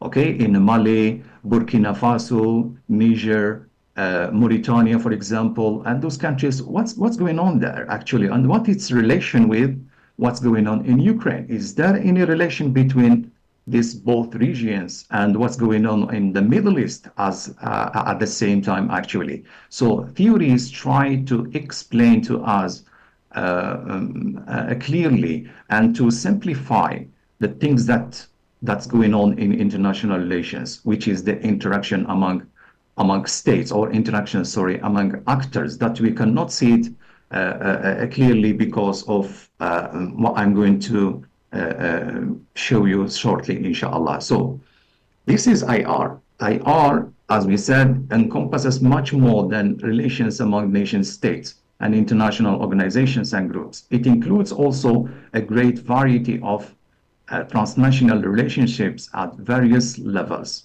Various levels means regional level, or sometimes state level, or sometimes the global level, for example. I mean, if the crisis happened in the United States, like the crisis in 2008, for example, what will happen to the world, to the rest of the world? If something happened again to the United States of America, so what will happen also to us? And sometimes even the levels of analysis, we call it levels of analysis, sometimes even individual level can have a lot to do with international relations. For example, a question may be in your mind, why Elon Musk, for example, is supporting Donald Trump? It has a lot to do with IR. It has a lot to do with international relations, because we are going to include the war with China. We are going to include Russia also, but mainly with China and what's going on, specifically starting from 2023. You see, so it's a question of individuals. People just see that a businessman is supporting Donald Trump in the United States of America, putting 120 million USD. It's not for nothing, okay? And to begin with, it has nothing to do, of course, with Islamic perspective, actually. But what we learn in IR, actually, something that we say, there is nothing fi sabilillah in this world, okay? So when we see people paying a huge amount of money, when we see countries trying to pay a huge amount of money, there is nothing fi sabilillah. So there is always a reason behind it. What I want to say, there are levels of analysis, actually. So it's not like what we see only. We see one country attack other country, or one country attack more than 3 countries, for example. But sometimes is a question of individuals. Even individuals can have an impact in international relations. Okay, how about theories? Now, all the interactions that we see in the world, we need something to make it easier for us to understand, make it easier for us to understand, make it easier for us also to predict the future as well, and the directions, to simplify things also. So theories of IR allow us to understand and try to make sense of the world around us through various lenses. Okay, so those theories are lenses. Okay, I can see the world using realism. I can see the world using liberalism, using constructivism, for example, or power transition theory, like what's going on between the United States and Russia, for example. So each time I use a theory, I'm going to understand a lot behind it. And that's the importance of theory, actually. And also, as I said, is to simplify a complicated word, because this word is very, very complicated. Okay, so theories are like maps. When we have a map, of course, each map is going to give us directions, and we cannot put all directions together and provide this map to the user. Okay, so if someone asks me, for example, is new in IIUM, for example, ask me how to go, let's say, to KLCC to discover KLCC for the first time and so on and so forth, I cannot provide him with the transition map.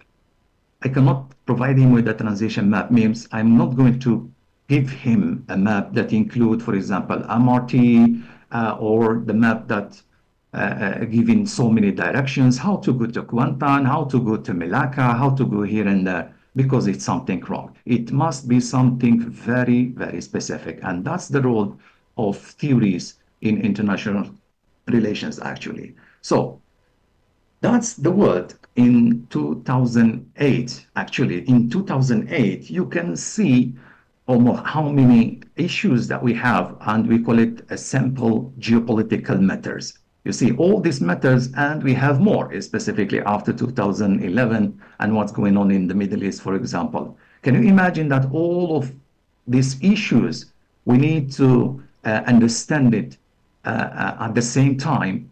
If we don't have theories to guide us, therefore it will be problematic. You see, it will be problematic. Why? Because there are hundreds, if not thousands, of issues that's happening in this world at the same time. For that, we call it a complicated word, actually. How are we going to understand all of that? Of course, by using theories that may help us actually to understand directions. It's the same when we talk about this picture, for example. We have so many ways. Yes, we have the main one, but we have so many ways how to interpret events and so on and so forth. So we need to be clear from the beginning that that's how are we going to see the world, actually. Now, there are some reflections concerning this lecture and reflection concerning international relations. There are so many events and development in international politics. Every day we wake up and we are going to find something new happening here and there. Okay, so around the world. How do we understand all of that? Because in many cases, people, of course, get confused when they see so many issues in the Middle East, in Africa, in Europe, in Asia, for example, in the United States of America. How are we going to understand all of that? Do we know those issues? Or do we know, are we aware about the real matters? Are we aware about the real issue, actually? Can we, for example, explain all of it? Do they have any patterns? Okay, so to follow and to make it simple to follow as well. So we need theories to simplify reality and draw a pattern of events to develop our understanding of real international phenomena. We do have theories, and today, inshallah, we are going to discuss 3 or 4 theories like realism, liberalism, and alternative theories of IR. We choose to talk about and we choose to discuss constructivism, which may help actually to understand some events and developments and so on and so forth. The Islamic approach, because we are with, of course, we are with the IIIT, but not only that, even in our class, actually, we try to have this Islamic approach, a sort of integration.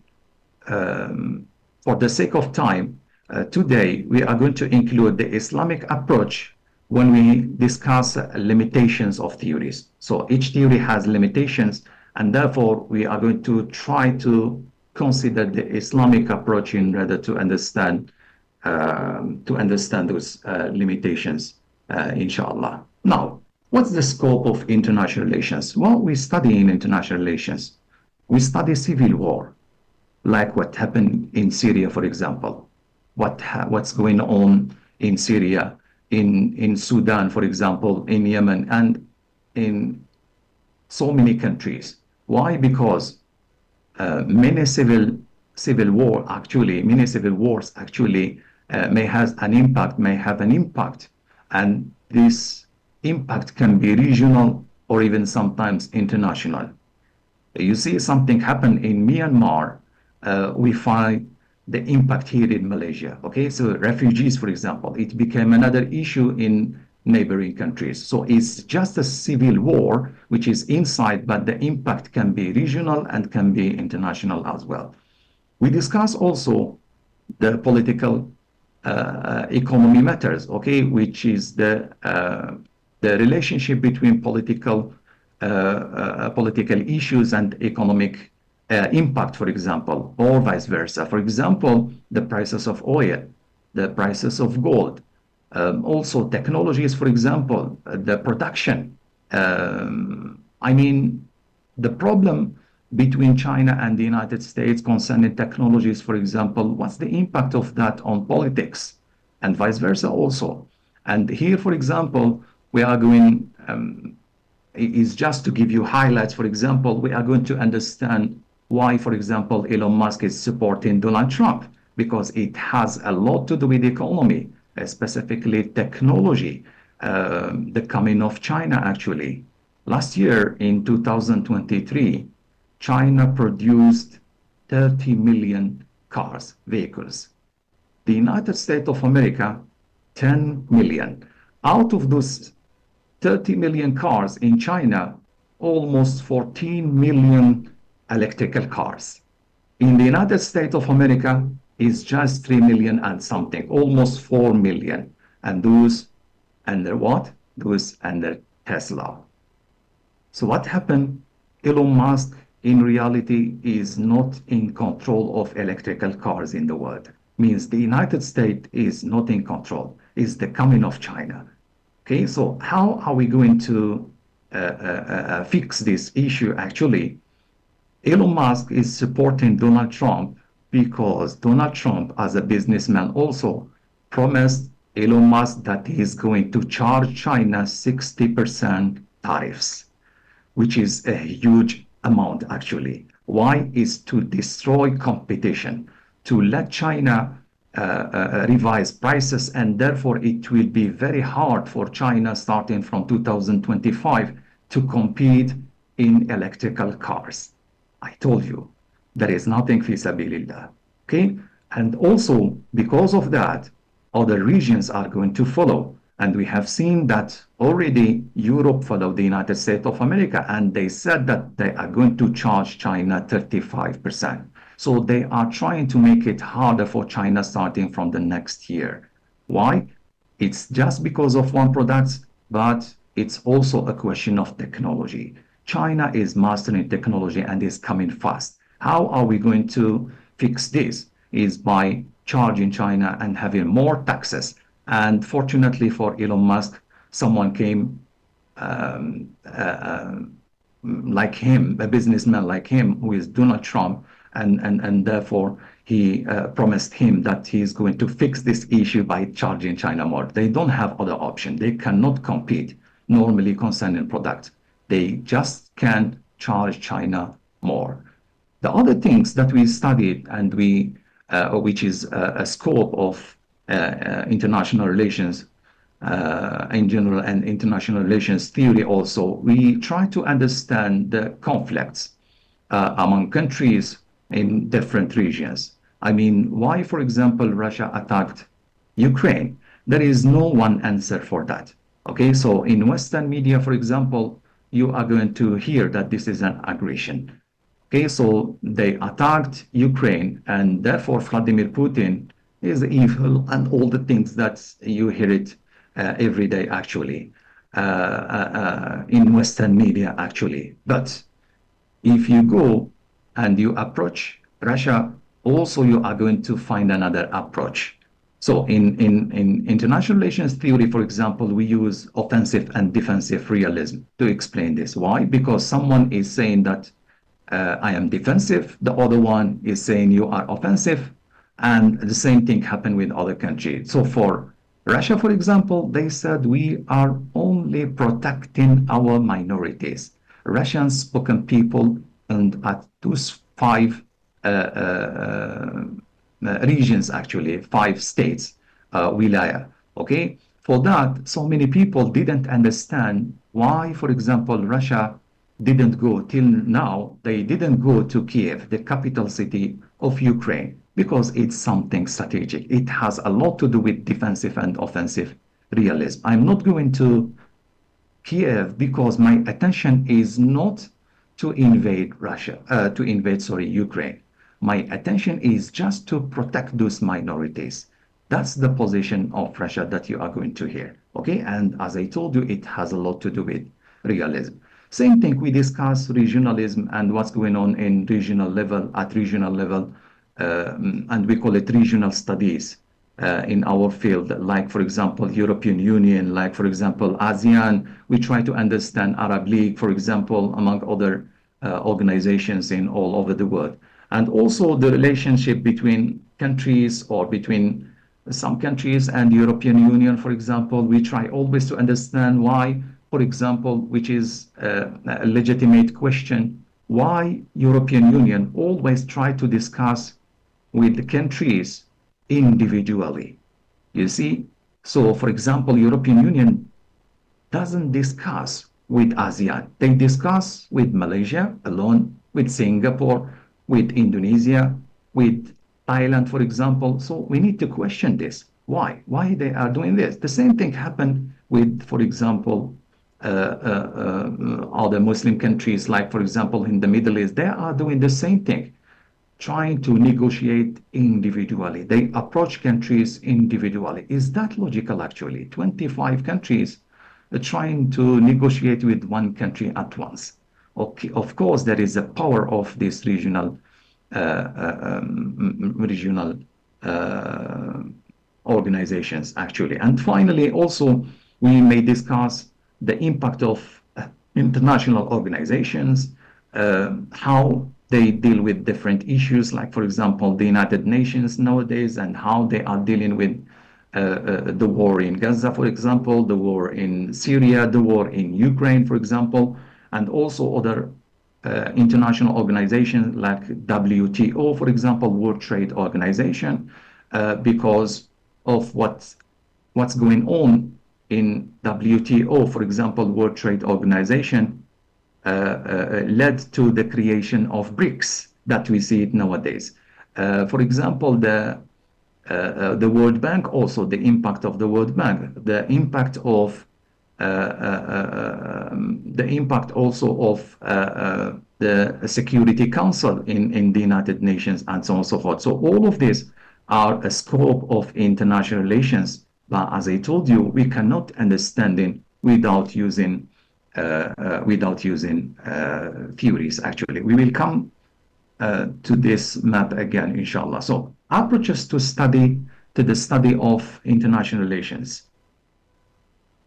Well, the simple way to explain theories when we talk about international relations is to say that we do have traditional approaches, which is liberalism, realism, and Marxism, and also the neo approaches like neorealism, neoliberalism. Also, we consider it as a part of what we call it traditional approaches in IR. The second one, we call it the critical approaches, which is that oppose, the traditional approaches. Now, the approaches that we are going to discuss it, as I said, traditional ones, realism, liberalism, and a little bit Marxism. We will discuss a little bit Marxism. There are two concepts that we are going to find that those theories are talking about too much. The first one is sovereignty. Okay, so we do have anarchy and we do have also sovereignty. So we start with anarchy. Anarchy is the lack of a central government that can enforce rules. There is no central government in this world. We don't have central government. We don't have a president of the world. Yes, we do have dominant power. We do have, for example, major powers, but we don't have a president. And this is a case that we can say this is anarchy. Okay, so there is no real organization in this world. Because in international anarchy, all global actors are independent and they must rely on themselves. Means each one of us, each country must rely on itself. Okay, so there is no government is going to help us. We must help ourselves as a country in this world. And of course, we are going to see that theories are going to suggest a lot of things. So one theory, for example, suggested to cooperate and collaborate with the neighboring countries, to cooperate and collaborate with other states in the world. The others are going to say, no, try to maximize your power, like realism, for example. So it's a situation, and they are trying to give answer to this situation, which is the anarchy, the word anarchy. Okay, and of course, we are going to talk about national interest, and the national interest itself is a story in international relations. We can talk about the national interest for days when it comes to international relations, actually. Now, we do have also what we call it the sovereignty. Sovereignty supposed to be traditionally the most important norm, means that the government has the right in principle, okay, so to do whatever it wants in its own territory. It's supposed to be like that.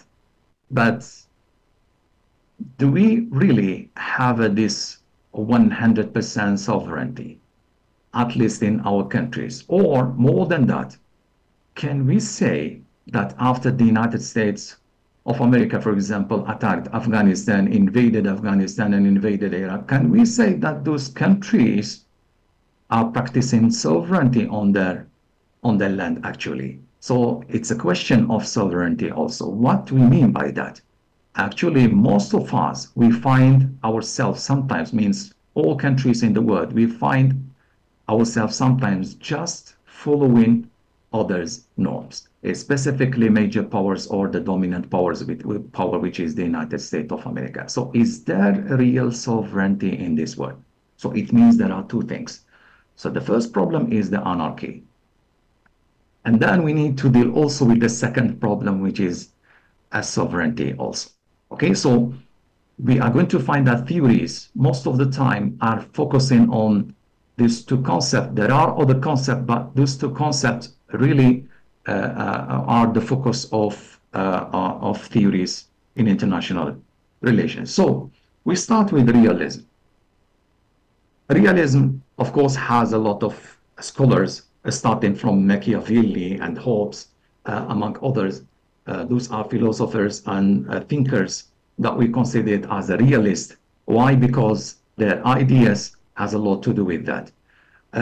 Hobbes, for example, in his book Leviathan, which is the platform, is the foundation of realism that we see it nowadays. So he came out with this idea, and he said that men are equal, means they do have ability, not in something good. They do have ability, and they are equal.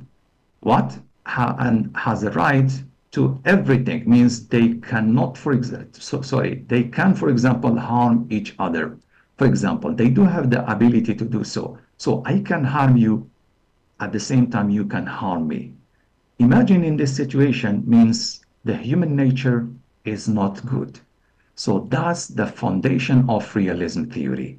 The foundation of realism theory is that human nature is evil, 100%. I can harm you, you can harm me. This is the situation. So Hobbes, he said, not only that, stop there. There is another problem. Another problem is like when we used to live in a pre-social time, actually, when there is what? They interact in anarchy. We are interacting in anarchy. There is no other power above us can stop us, right? And this is a problem in international relations in the world, actually. So as a state, for example, I can harm you. As you are a state, you can also harm me. And what's the problem above all of that? We are interacting in anarchy. So there is no government. We don't have a president. Means if I can do so, I will just choose the time and choose the real moment to attack you, for example, to promote my national interest, to promote my interest. Remember, because a human being is evil, means a human being is selfish, human being is self-interest, human being is self-help, human being is egoist. Therefore, I need to serve myself as it is. And there is no such good way to serve myself by, for example, attacking others and try to get whatever I need. Now, the third thing, they are motivated by competition, differences, and a glory, specifically differences in terms of national interest. My interest is not like yours. And therefore, we are always in the state of what? We are always in the state of war, actually, because each time we don't have the same interest, we don't have the same objectives as a state, and therefore there is a strong possibility to fight against each other. Imagine, above all of this, and Thomas Hobbes is going to give us another indicator, another factor to the image, which is the scarcity. He said also that there is a scarcity of resources. How are you going to get your power when there is a scarcity? Means you need to look for your scarcity. You need to look for resources, more resources, material resources, actually. And this is, as you can see, is a pure evil image of the world, actually. And it may explain, for example, when we see this, it may explain in a certain way why, for example, the United States is getting oil from the Middle East when the United States itself has the third biggest reserve in the world, actually. So they do have oil. Why they are trying to get it elsewhere? So the answer, one of the answers, is because of this. So they are trying to share the oil of the Middle East, and after they will done with that in the future, actually, they will have their own oil, actually. You see, so they are sharing with others, but they are not going to share with others in the future. Why? Because they believe on scarcity. Now, this scarcity means they need to exploit the world as much as they can, taking whatever they can, actually, for now, even if they have it in the United States, but they try it to get it from abroad, actually. Okay, so abroad first, and then they are going to use their capacities and their resources in the future. I made it in tables to make it a little bit easy for you. So I made theories in tables just to show the key assumptions, the key terms, concepts, limitations, and so on and so forth. So the key assumptions, the first one, power is primarily thought of as material resources necessary to harm or physically face other states. Okay, so realists, they said this word, international politics, they call it international politics, is a struggle of power. That's the history of the world, is a struggle of power, actually. So in the past, we have empires. The war among empires is who is to be in a position of power. Okay, so getting power means getting resources, and getting more resources means to be powerful more and more, and therefore you will be dominant, you will be as a hegemon theory all time, actually, and you need to keep this position. You cannot give up that position. Okay, And then the individuals believe that others are always trying to attack and destroy them. Okay, it's like if I don't attack you, if I don't go to Afghanistan, if I don't go to Iraq, if I don't destroy Syria, I don't destroy Sudan, I don't destroy other countries actually, and specifically the other powers like China and Russia, if I don't destroy them, they are going to destroy me in the future. Okay, why? Remember, it's because of the human nature. Human nature is evil 100%. That's how they understand human nature. Okay, and then self-interest. Because of the anarchy and because of the human nature of all of us, therefore there is self-interest. I need to look for myself. I need to see my interest alone. Okay, so therefore self-interest guides the individual's behavior. That's what guides us, is our self-interest. I just mentioned to you the case of Elon Musk, for example. It's a self-interest, okay? So therefore, we need to look for ourselves. And finally, is the national interest, as defined in terms of power, is the only reality of international relations. What does it mean, the only reality? I don't care about other countries. It's as simple as that, okay? So other countries are not under my focus. I will help them if I see my benefit, if this is my interest. And national interest is above everything in this world, even above ethics, even above moralities, and so on and so forth. I always give this example to my students, telling them, you heard specifically in YouTube, for example, some videos when soldiers, American soldiers, go home to the United States, and you can see beautiful music and thanks for your service, telling them thanks for your service, crying and so on and so forth. I told my students, those are the same soldiers who are killing people overseas.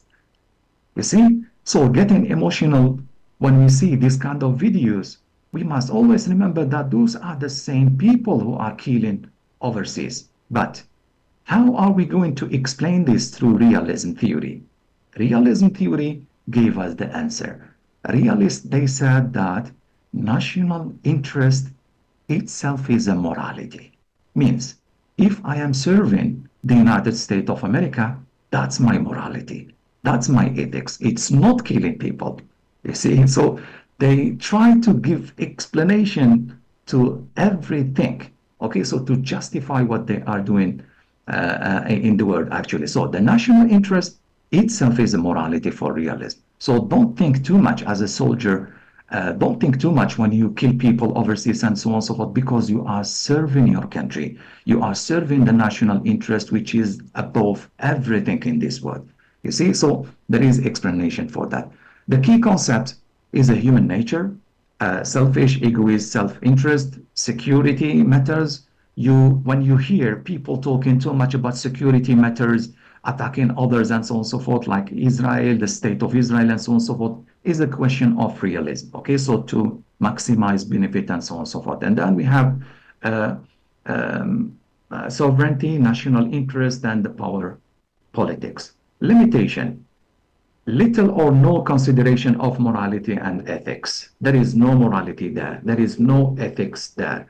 We need to understand that when you talk to those people are not going, are not feeling nothing actually concerning what they are doing in other countries. Why? Because there is no consideration for morality and ethics, and we don't need to say actually this contradict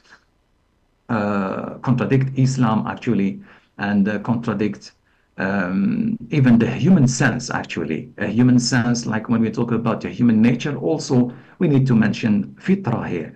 A human nature is not 100% evil. In Islam, we do have something that we call it fitra, fitrat Allah allati fatara an-nas alayha. Or the Prophet ﷺ said, kullu mawludin yuladu ala fitra. And some scholars, they said the fitra means you know, and you are able, at least if not distinguishing between what is bad, what is good, at least you feel more about good things. Okay, so all of us we try to promote peace. All of us, we try to be good to each other, for example. At least we know that. Okay, so we know that, and this is fitra, and it has nothing to do with evil, actually. So to say that human nature is 100% evil means we cannot fix it. And this is something wrong, actually, if we continue with that. So also there is other thing concerning cooperation. Cooperation, for example, in Islam, Allah subhanahu wa ta'ala said, خَلَقْنَاكُمْ شُعُوبًا وَقَبَائِلَ لِتَعَارَفُوا. Sometimes is to know each other, and also to cooperate and collaborate with others. So cooperation, وَتَعَاوَنُوا عَلَى الْبِرِّ وَالتَّقْوَى. Sometimes the bir and taqwa is to serve our nations all together. It doesn't mean that we need to destroy each other. It doesn't mean that conflict and war is necessary. And finally, the limitation, one of the limitations is the attention to the role of non-state actor. There is no attention to the role of non-state actors. It's not always the state. In Sharia, for example, in Islam, the Prophet ﷺ said, كُلُّكُمْ رَاعٍ وَكُلُّكُمْ مَسْئُولٌ عَنْ رَعِيَّتِهِ. We know that we do have a mission in this world. We know that it's not only our government who is responsible. We do have things to do us all together. So this is the image that we can get it from realism. Anarchy with the human nature leads to what? Lead to continuous conflicts. There is no such thing that we call it peace. Okay, so when we see peace, and that's the conclusion about realism, they said when there is peace, in reality, we are preparing for war. So during peace is a preparation for another war. Okay, so there is no stop of that.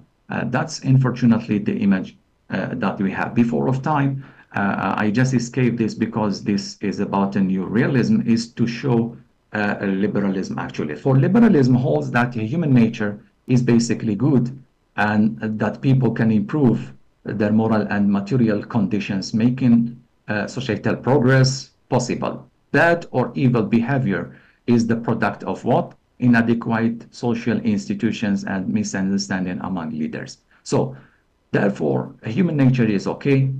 What's the problem? If we see problem with the human nature, means we do have domestic problems. It has nothing to do with international relations. So therefore, we need to fix the state, and we need to fix the nation domestically first, and then we go to international relations part, actually. You see, so anything happen in international relations, it's because of what we have in a domestic level. Okay, why, for example, countries are fighting, liberals are going to tell you is because the absence of democracy, the absence of a human rights, the absence of a free market or free trade, and so forth. So there are limitations also. The first one, we ask question, can we achieve peace and democracy by war? Because there is what we call a democratic peace theory that we are going to mention it shortly, inshallah. So can we achieve what liberals are talking about by war? Because George W. Bush told us that we are going to Iraq to spread democracy. Is that democracy by killing people, by killing 1 million people and destroy the country? Is that democracy that you are going to bring? Or because of a human rights? Is that a human right? Is that the way how to promote a human rights? Or, for example, having sections because, let's say, for example, we don't accept ideas, or the ideas like, for example, LGBT or something like that. Therefore, you're going to have sanctions and so on. Is this the way how to promote peace? So you are talking about peace, but you are promoting war at the same time. You see, so there is no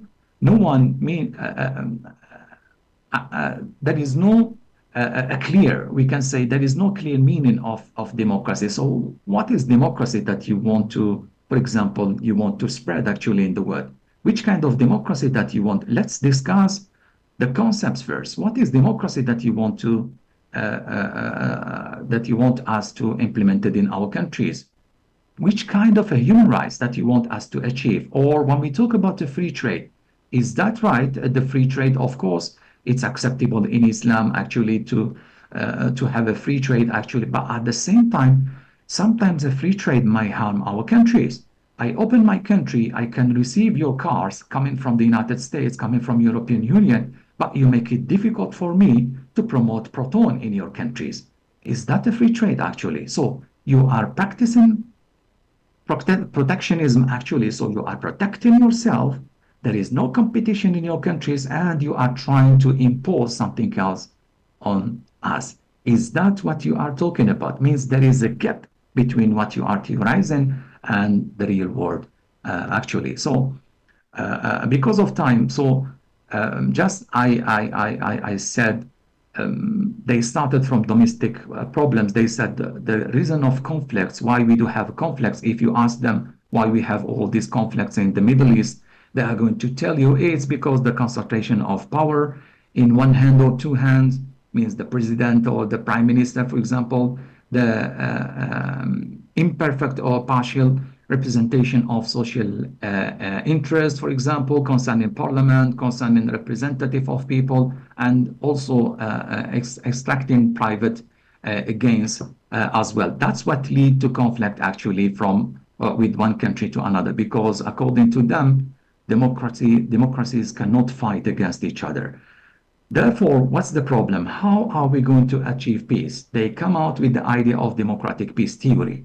Liberals, they come out with the idea of democratic peace theory. They said what we see is a negative peace, means just the absence of war. How are we going to eradicate this? By having what we call it positive peace, means to eradicate the causes of violence, for example, the causes of war. And we have seen how they implement this in different countries. Unfortunately, Afghanistan, Iraq, Syria, Sudan, among other countries as well. What's the means to do so? According to liberalism, actually, they said we need to spread democracy, as we explained before, and also there is another part, which is the globalization of the world economy. For that, we have seen so many issues. Why something happened in the United States of America, we feel it here in Malaysia. It's because of what?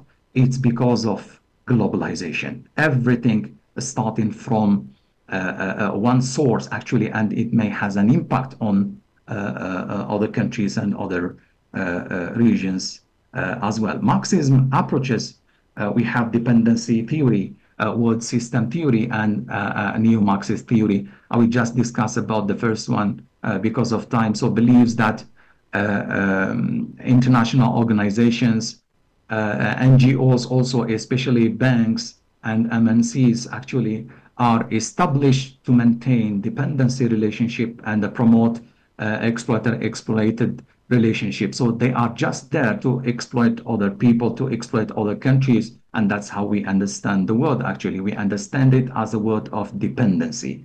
Okay, so the same thing, the word system theory, when we have a core, periphery, and some semi-periphery as well. Critical theories, I know I have 1 or 2 minutes just to let you know, critical theories is against all those traditional theories, specifically after the collapse of the Soviet Union. They said that almost all theories, traditional theories, they didn't see the collapse of the Soviet Union coming, actually. Why? They said because they were focusing too much on individuals. They were focusing too much on a state, on a government.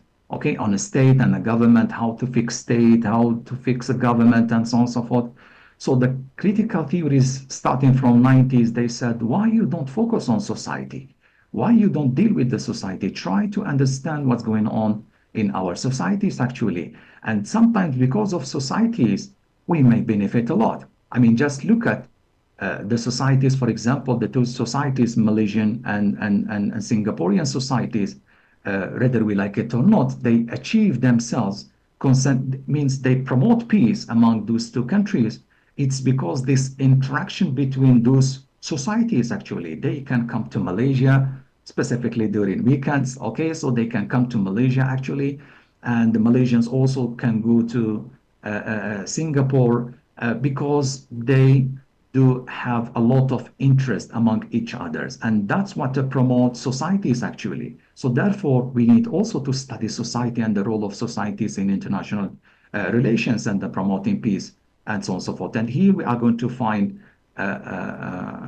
constructivism theory, specifically constructivism theory, and constructivism focusing too much on what we call it society, specifically the norms, the role of norms, the role of culture, for example, and they said that the national interest is not fixed, like what, for example, realism tried to explain to us. They said the national interest is fixed, is something to do with power and maximizing power. So the constructivists, they said, no, the national interest is depend on societies. Okay, so societies, therefore we need to look for societies. Any national interest must come from the society itself, actually.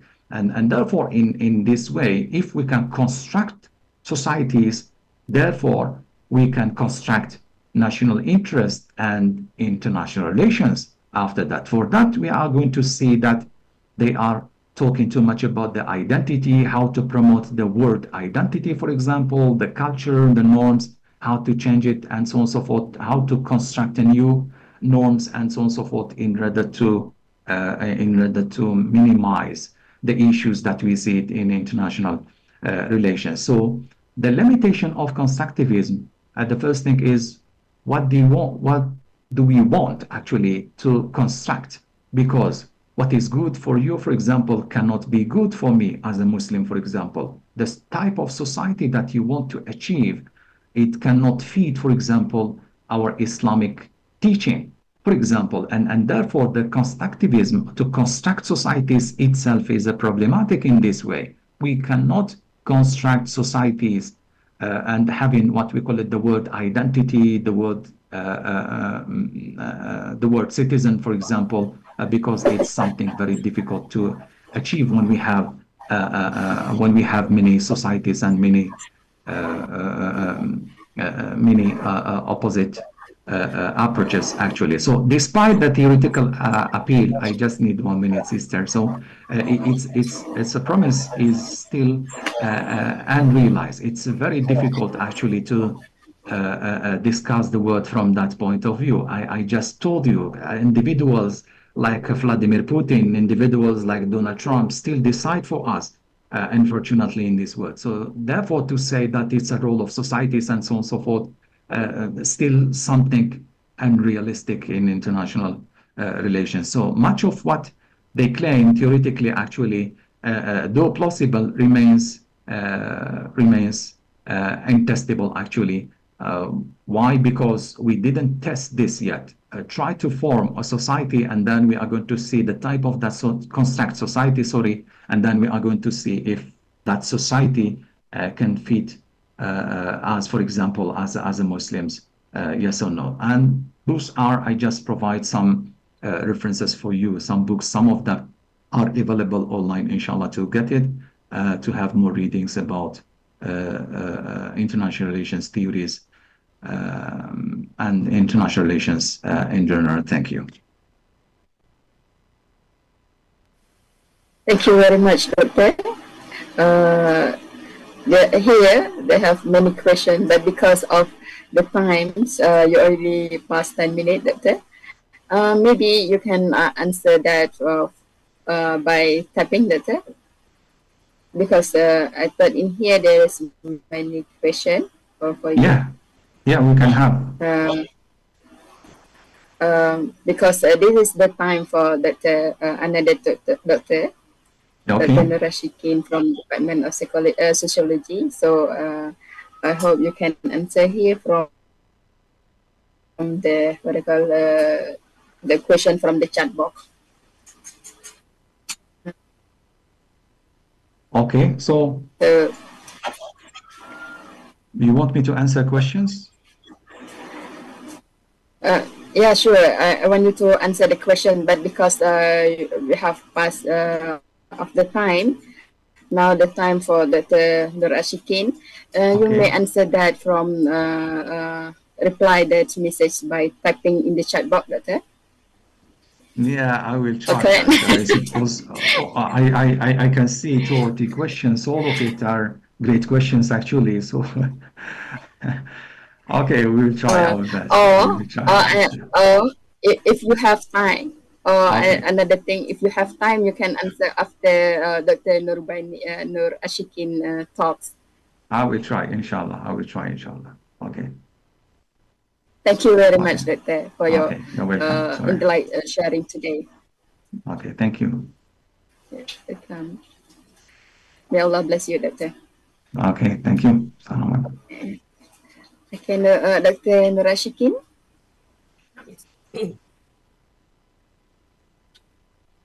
Assalamualaikum, Doctor.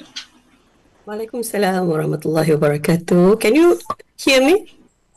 Yeah, sure. I can hear from you, your voice. Yeah, Doctor. First of all, can you try to share the screen? Okay, let me do it.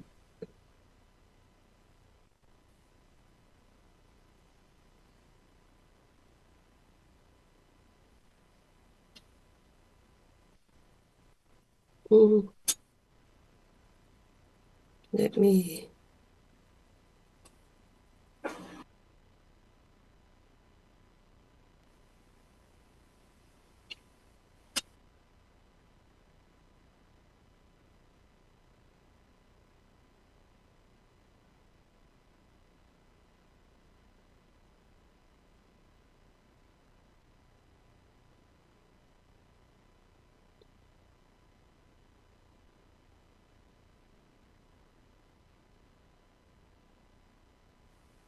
Okay, Doctor, we can see your slide, but can you try to make it a full screen? Okay. I let me go to the first page.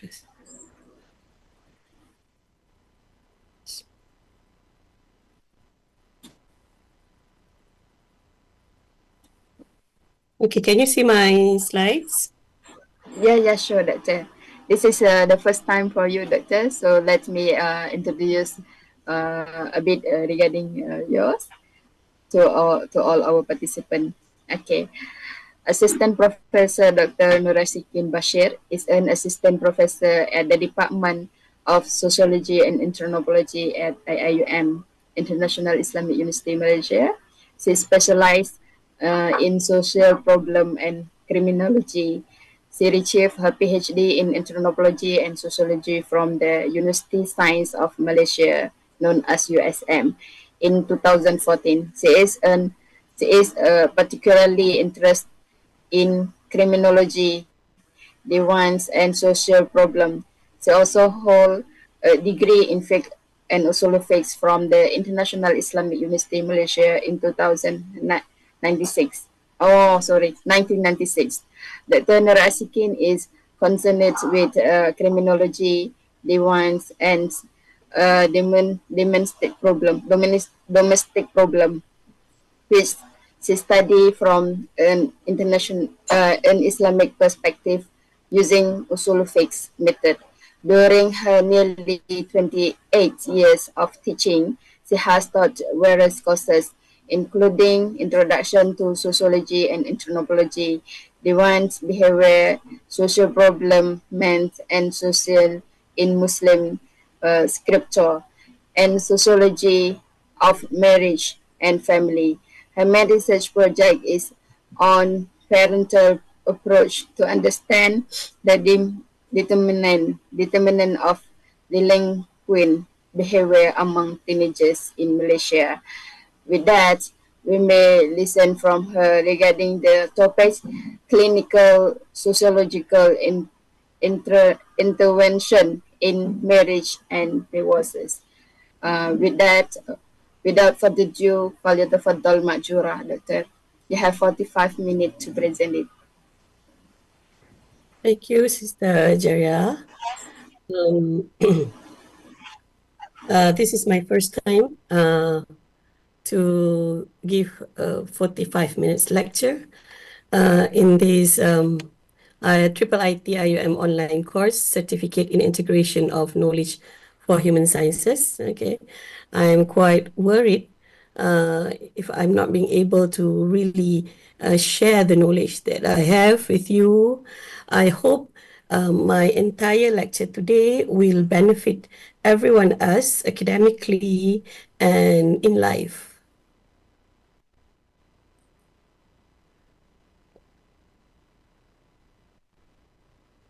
Okay.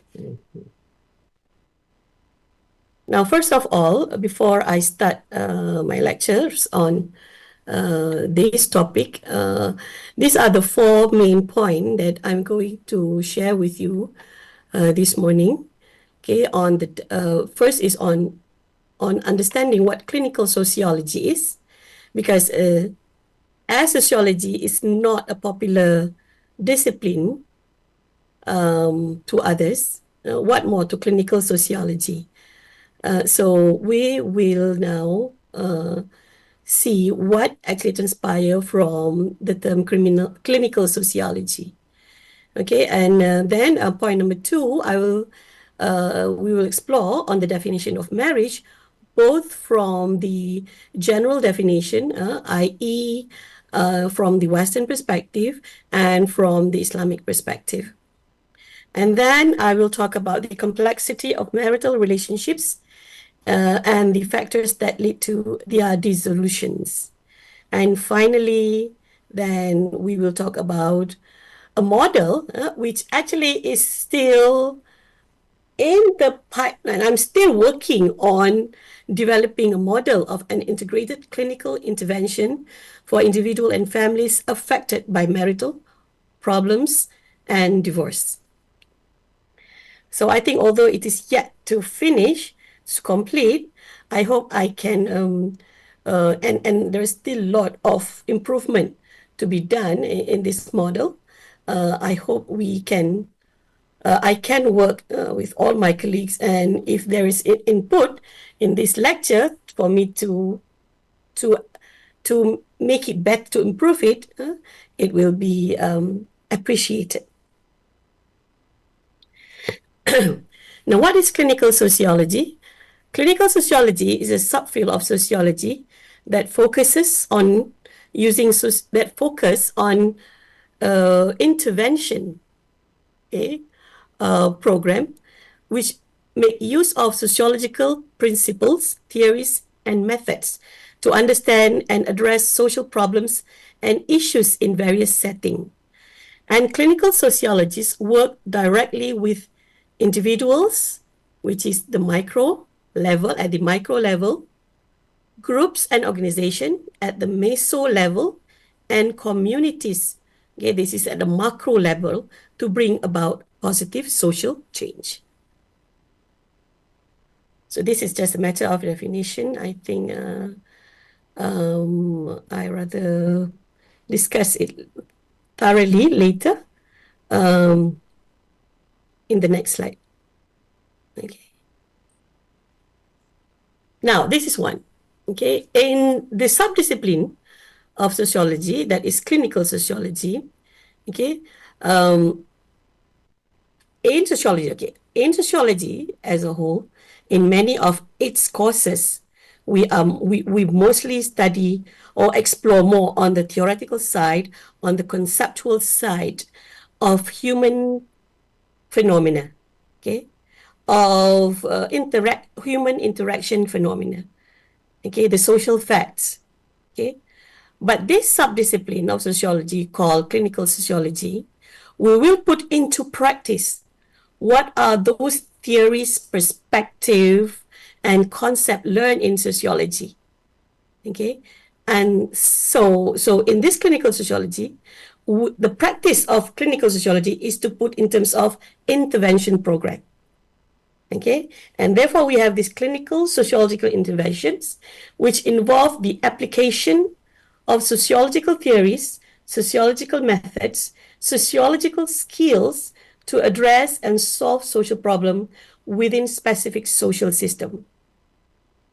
Okay, our role as a clinical sociologist is not to decide whether or not, okay, the problem is totally solved. Okay, it's still up to the people who actually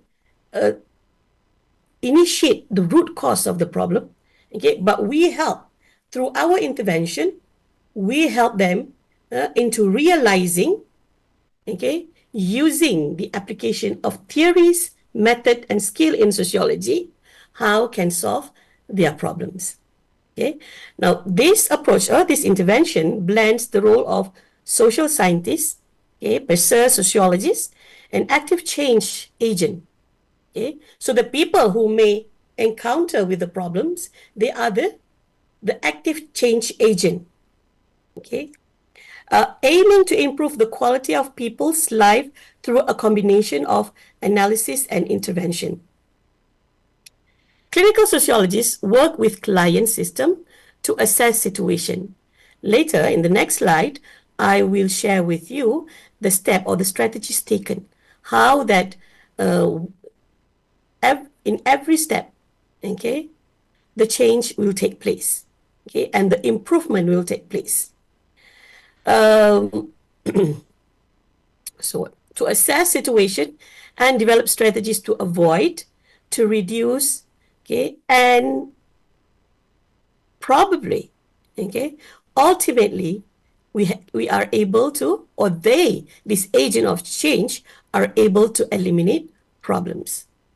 Okay, so this intervention can include at various levels, okay, such as at individual level, the micro, the group organizational at the meso level, and at macro, which is community level. Now, in order to make us understand how this intervention works, okay, every day, okay, we are encountering many events. Okay, however, not every event that we seem to encounter every day, okay, produce crisis. But there are sometimes throughout our life, okay, we may encounter events that produce crisis. So this crisis, if it is not being solved, if it is not being dealt with, okay, can continue, okay, to burden us, okay, that we, to some, at one level, could not take it anymore. Okay, so before it caused us to suffer from depression, okay, it suffered us to go to the last resort that destroy our life, okay, this intervention need to take place. Okay, so the situation must be perceived as a crisis, okay, before we react to it.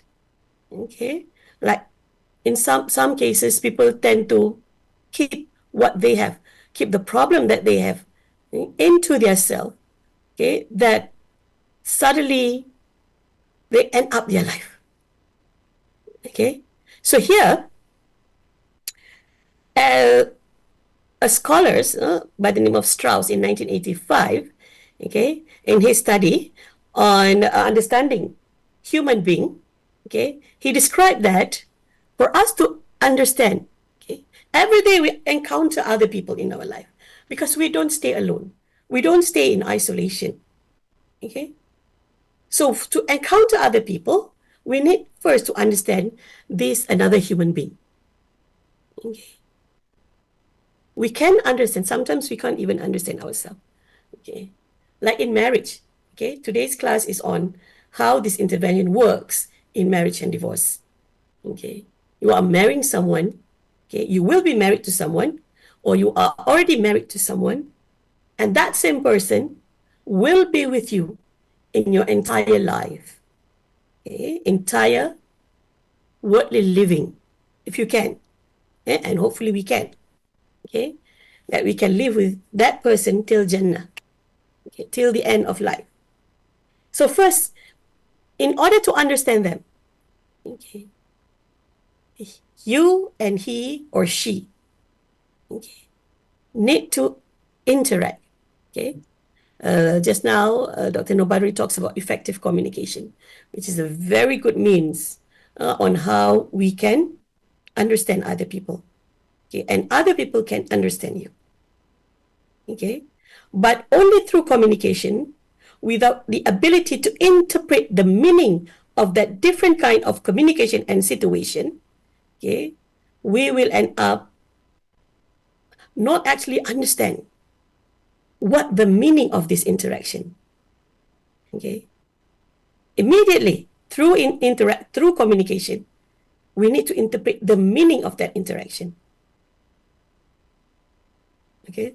Some people say that, some men say that, when you talk to your wife, okay, sometimes the words that she say, normally she doesn't mean what she say.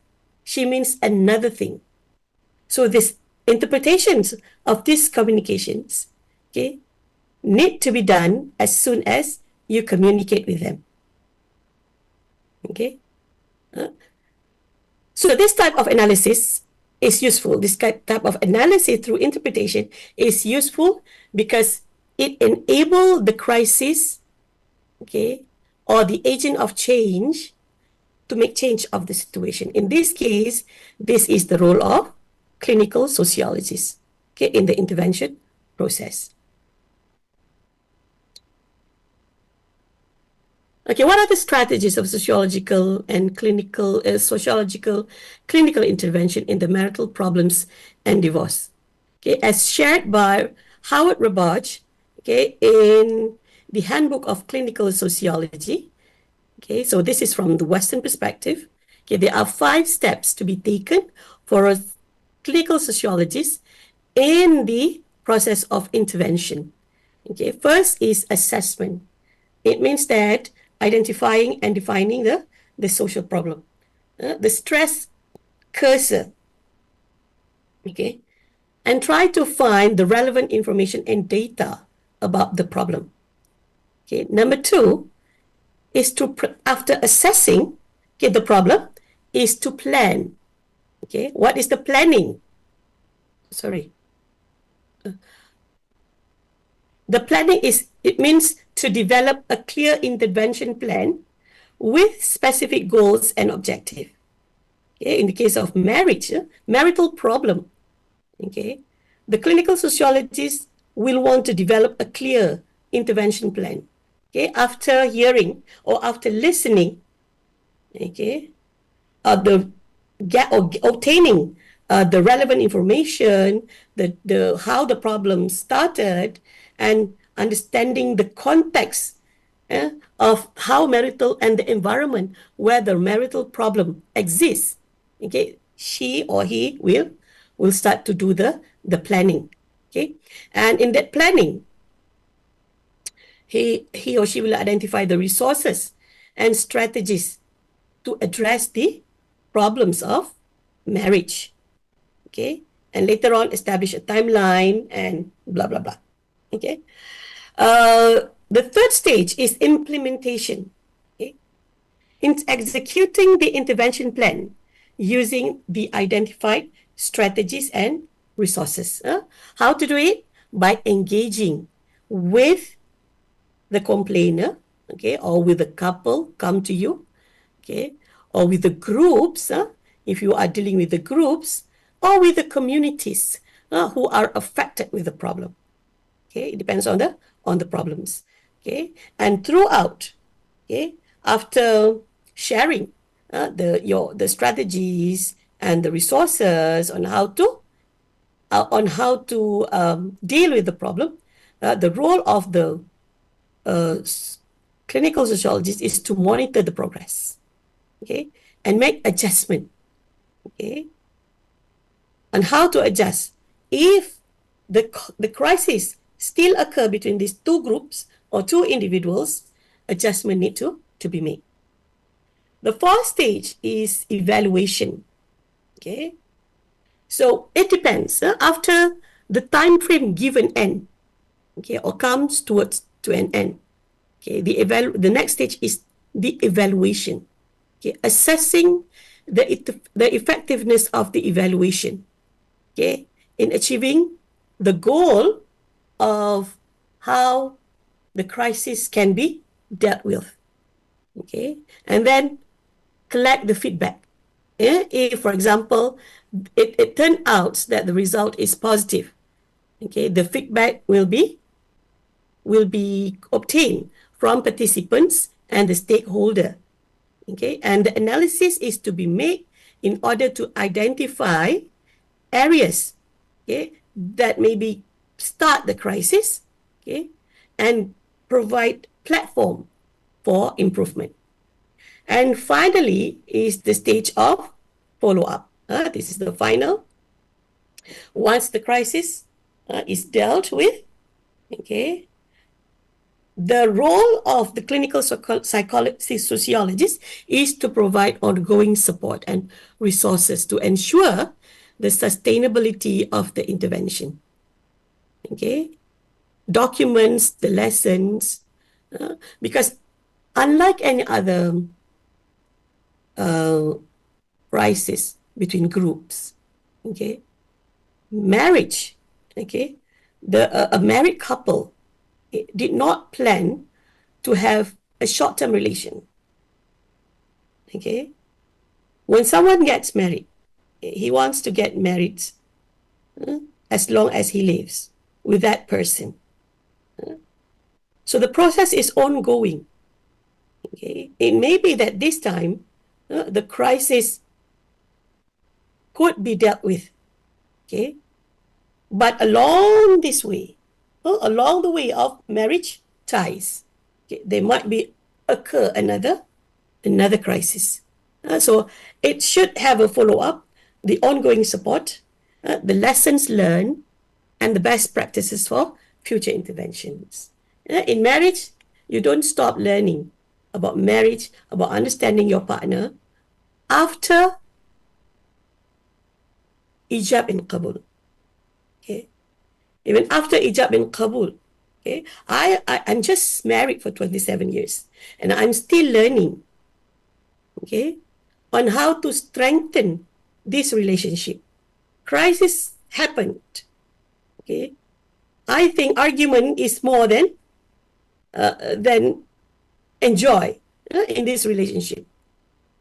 Okay, but once it can be dealt, okay, if you are, of course, if you can deal it with by yourself, then you deal with it. Okay, if you can endure the crisis, then endure it. If not, you fight it. If you can't, you escape from it.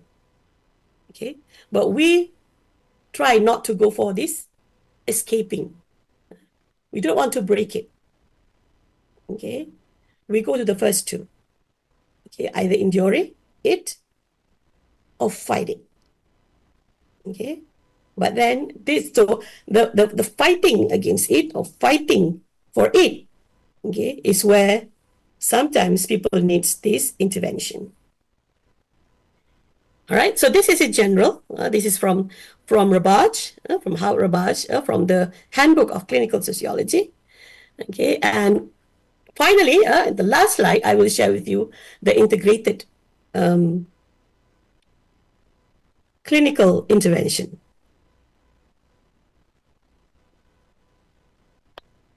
Now, some education, okay, before we talk further about these marital problems and divorce. Okay, the first thing that we need to understand is what marriage is. Okay, and then I will share with you what divorce is. Unless we do have a strong basic foundation of what marriage is, okay, then without the intervention from any clinical or psychological, or we can do it. We can deal it with ourselves. Okay, this is actually the first thing. Okay, fight it by your own self. I mean, although we do have the subdisciplines in this, but I mean, we hope that it is not something that people will depend on, because marriage is a solemnization between two souls. Okay, but of course, it's also a public matter. Okay, let's, without further ado, when I talk, I will talk more. So 45 minutes is, I don't know whether it's too long or too short for me, especially when you talk about marriage and family. It's too many to talk about. Okay, let us first define what is the standard definition of marriage as being offered in many textbooks on sociology of marriage and family. Marriage is defined as the legally recognized and slash or socially approved arrangement between two or more individuals that carries certain rights and obligations and usually involves sexual activity. Okay, this is the standard definition. Okay, how about in Islam? In Islam, marriage we use the word nikah. Nikah in Arabic. It's an Arabic term. Nikah. Okay, it is a contract exclusively between a man and a woman. Okay, Islamic marriages require acceptance of the groom, the bride, and the consent of the custodian, okay, the guardian. Here, the guardian of the bride is the wali.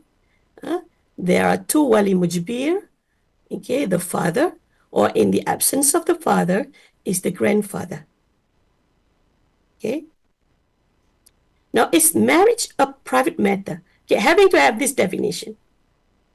Okay, one says that it should be it should be legally bound, okay, or socially approved.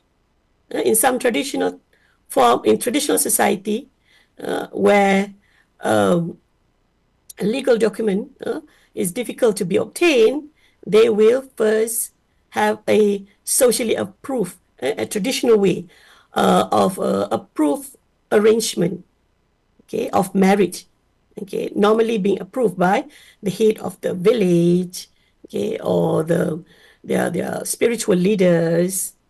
Okay. Now, in this case, okay, in Islamic definition, what makes it legal, okay, if there is an ijab qabul, means that it needs to have an informed consensus, okay, informed acceptance, well-informed acceptance from both groom and bride, that they are willing to get married to each other. Okay, and then the consent of the custodian, and then the approve of the witness. Okay, so in the Western perspective, a marriage can be a matter of private and can also be a public affair. But in Islam, a marriage is both a private matter and a public affair. Okay, we have it both. We cannot have either or. Okay, in one of the hadith in the Sahih Muslim book 8, number 3319, okay, Anas bin Malik reported that Allah's apostle, peace be upon him, saw the trace of yellowness on Abdurrahman bin Auf. Abdurrahman bin Auf, radiallahu anhu, is one of the wealthiest companions of the Prophet, one of the 10 scribes, okay, of the revelation, okay, and one of the 10 people who the Prophet, Allah promised that he will enter heaven. Okay, so the Prophet says, what is this? Okay, thereupon he said, Ya Rasulullah, I have married a woman for a date stone weight of gold, a big gold, as big as date. Okay, so the Prophet says, God bless you. Okay, hold a wedding feast, even if only with a sheep. Okay, so in the case of Abdurrahman bin Auf, he's already rich. Okay, but the Prophet says, okay, that marriage is a public affair. So if you are poor, okay, I mean you may not be able to be like Abdurrahman bin Auf. Okay, but even if you are poor, okay, hold a feast, a small feast, even with a sheep. Okay, because the declaration of someone is marriage in Islam is essential. Okay, is essential. It need to be informed, at least to your relatives, your kinship, that you are married. Okay, so there are more, but we don't have time to talk about what is the What is the significance of having it holding a feast? What is significant to make it a public affair? Marriage to be made a public affair. So next is the key purpose of the institution of marriage in Islam. Okay. In Surah Ar-Rum, ayah 21. Okay. Allah says, أعوذ بالله من الشيطان الرجيم ومن آياته أن خلق لكم من أنفسكم أزواجا لتسكنوا إليها وجعل بينكم مودة ورحمة إن في ذلك لآيات لقوم يتفكرون. صدق الله العظيم. Okay. So in this ayah, there are three terms that is significance in understanding the key purpose of marriage in Islam. Okay, number one is sakina. There's no word sakina here because the word is litaskunu. Okay, from the word sakina. And then mawadda. Litaskunu is sakina means tranquility. Okay, and mawadda. And then rahmah. Okay, mawadda means loves. Okay, and rahmah means kindness. Three things why marriage in Islam is important. What is the result of marriage in Islam? Okay, is to achieve tranquility. Okay, and to achieve love between human beings. Okay, and to achieve kindness between the two of you. These are the principles. Okay, along with the piety to Allah, as mentioned in this surah. Okay, and these are the ingredients how successful marriage, okay, can it be materialized, okay, in this marital relationship. Without these three, okay, problem can always appear in this relationship. However, when a person puts these three criteria or three elements, okay, a plus, okay, the consciousness to God, okay, they will automatically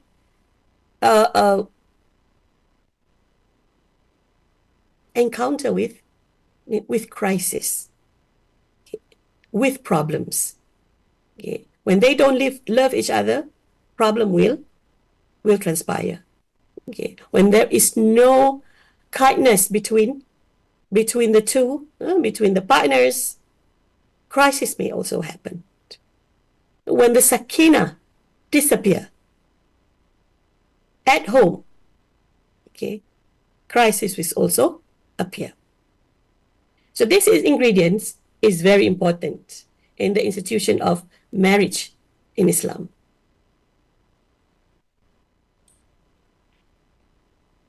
Then the other definitions is divorce or dissolution of marriage. Generally, divorce is the process of terminating a marriage or marital union. Divorce usually entails the cancelling or reorganizing of the legal duties and responsibilities of marriage. So, dissolving the bonds of matrimony between a married couple under the rule of law. Okay. In Islam, divorce can occur in a variety of forms. Some can be initiated by a husband, we call it talaq, and some by a wife, we call it khulu. And another can be decided by the religious court, okay, which is fasakh. Okay. For both of these definition, from the general definition, mostly from the Western perspective, and in Islamic law, divorce is basically a process. Unlike marriage, when someone accept this ijab and qabul, and then approved by the wali and the witness, then someone is declared as a husband and wife. But in divorce, okay, a process may take years until someone will be legally divorced or being a divorcee. Okay, because it takes a process. And this process may include a separation to provide the emotional distance. Okay, separation from bed, okay, separations from, and after 3 months, separation from the house, okay, and the times, because this is the process, okay, there are always time, okay, to resolve these marital problems, okay, unless it comes to the ultimate effort to resolve, but it still fail, then only separation, the legal separation, can take place, okay, in divorce. Okay, Islam as a comprehensive religion, okay, and in the Quran, the 30 juz of the Quran with 144 surah, okay, Allah through the revelation to the Prophet Muhammad SAW, has allocated one surah called Surah Talaq with 12 ayah, or 12 verses, okay, in order to clear the air, or not to clear the air, to on how the process of divorce between, it is ultimately decided that we can no longer be together. Okay, so in marriage, okay, many of the ayah comes from different surah. In Surah Al-Baqarah, in Surah An-Nisa, as well as in Surah Talaq itself. Okay, but for divorce, there's one surah that talks about divorce or talaq.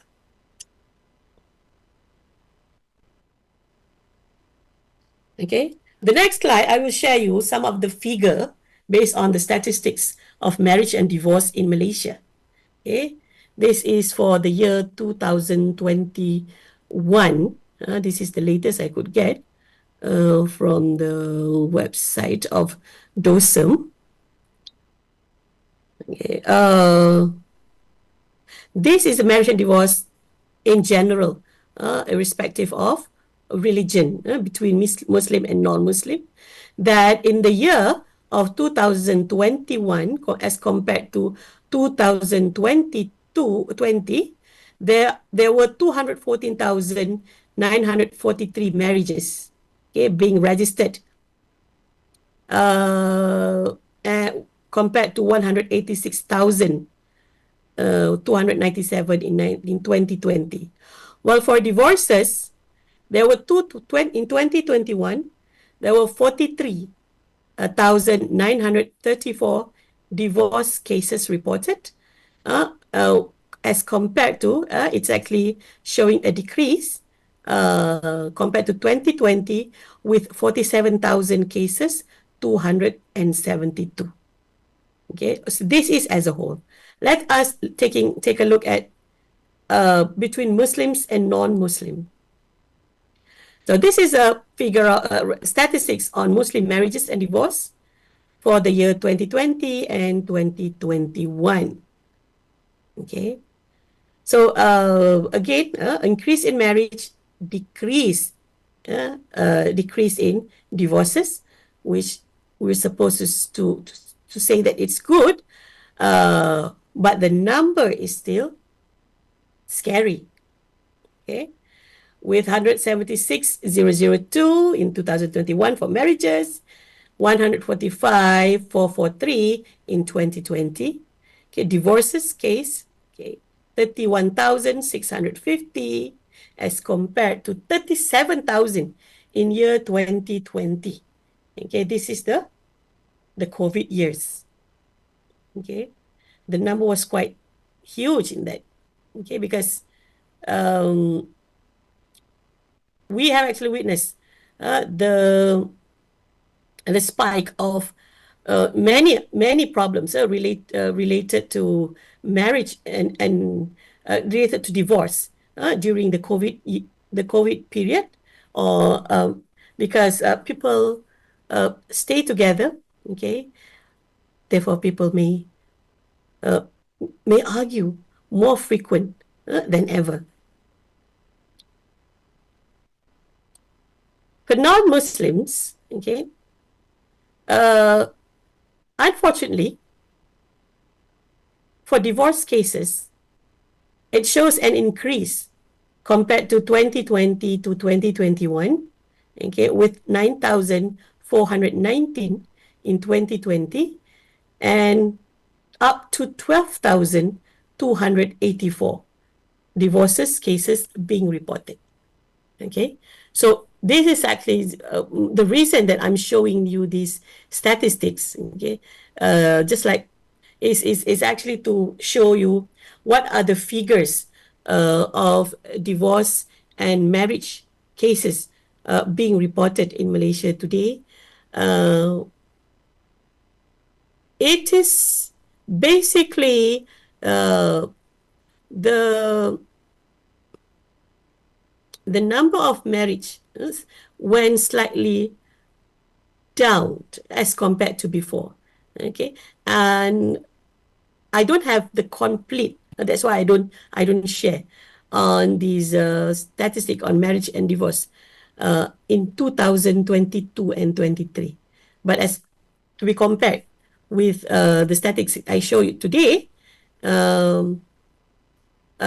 it is actually slightly higher in terms of divorce as compared to marriage.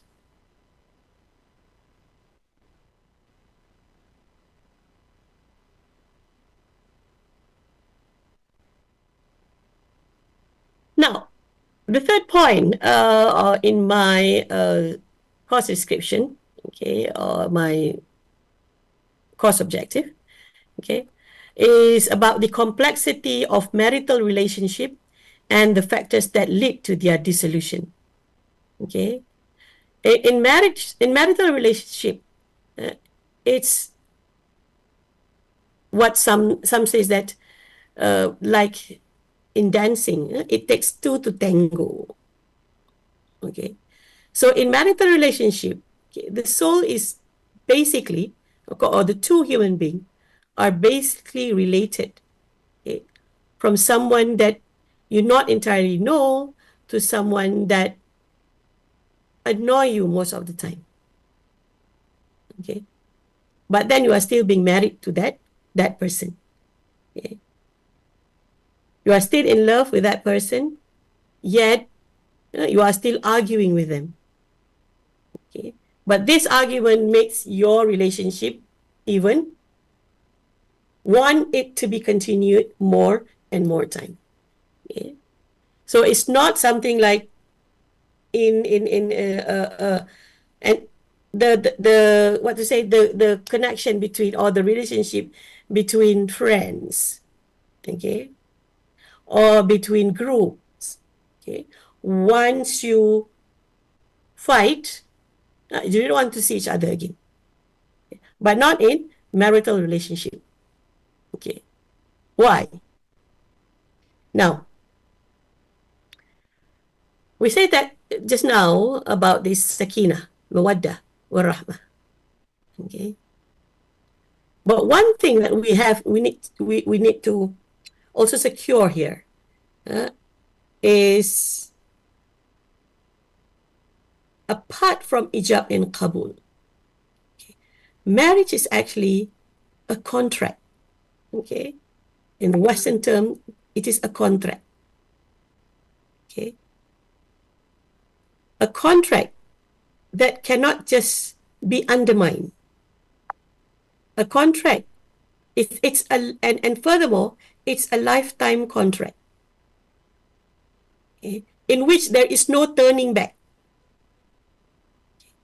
If you fight with your friends, okay, or someone you're not married to, anyone, okay, in fact, if you fight with your siblings, okay, And then after 20 years,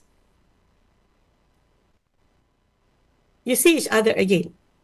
Yeah? And by that time, both of you are already matured. Then you come back to be friends. You are still friends.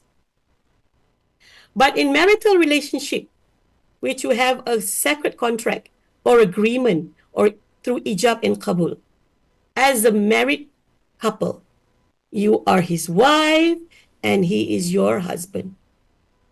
Okay. So when things happen that you refuse to continue the relationship, you are no longer a husband and wife. He is your ex, you are his ex, and you cannot go back. You cannot turn off the time, okay? Because you are after the dissolution of marriage, okay, you don't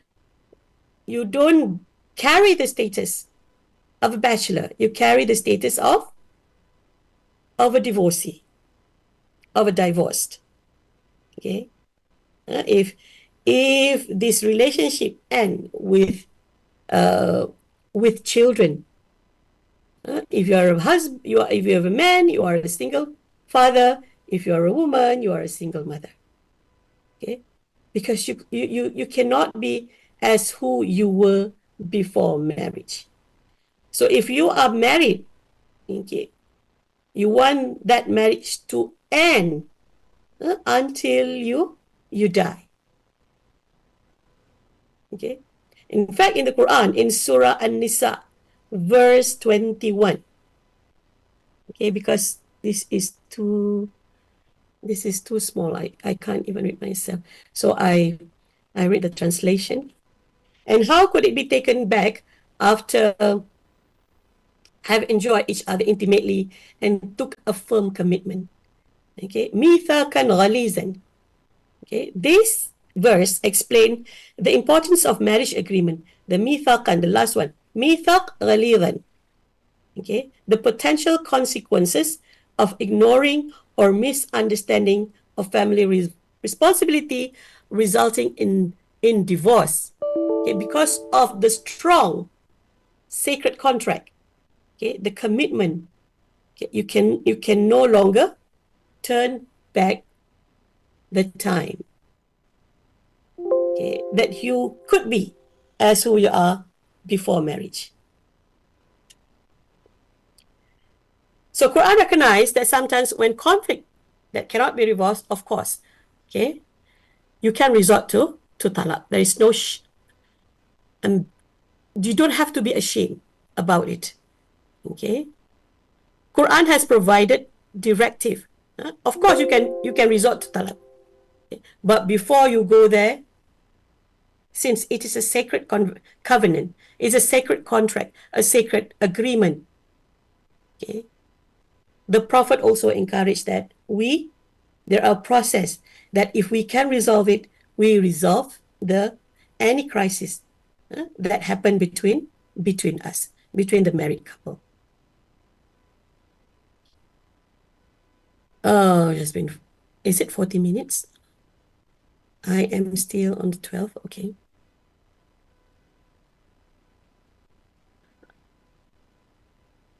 Yeah, this is just a repetition. I think I will skip to now. Reuben Hill, okay, he is known to be a father of stress model. The model that I show to you here. Okay, this model is called as ABC equal X.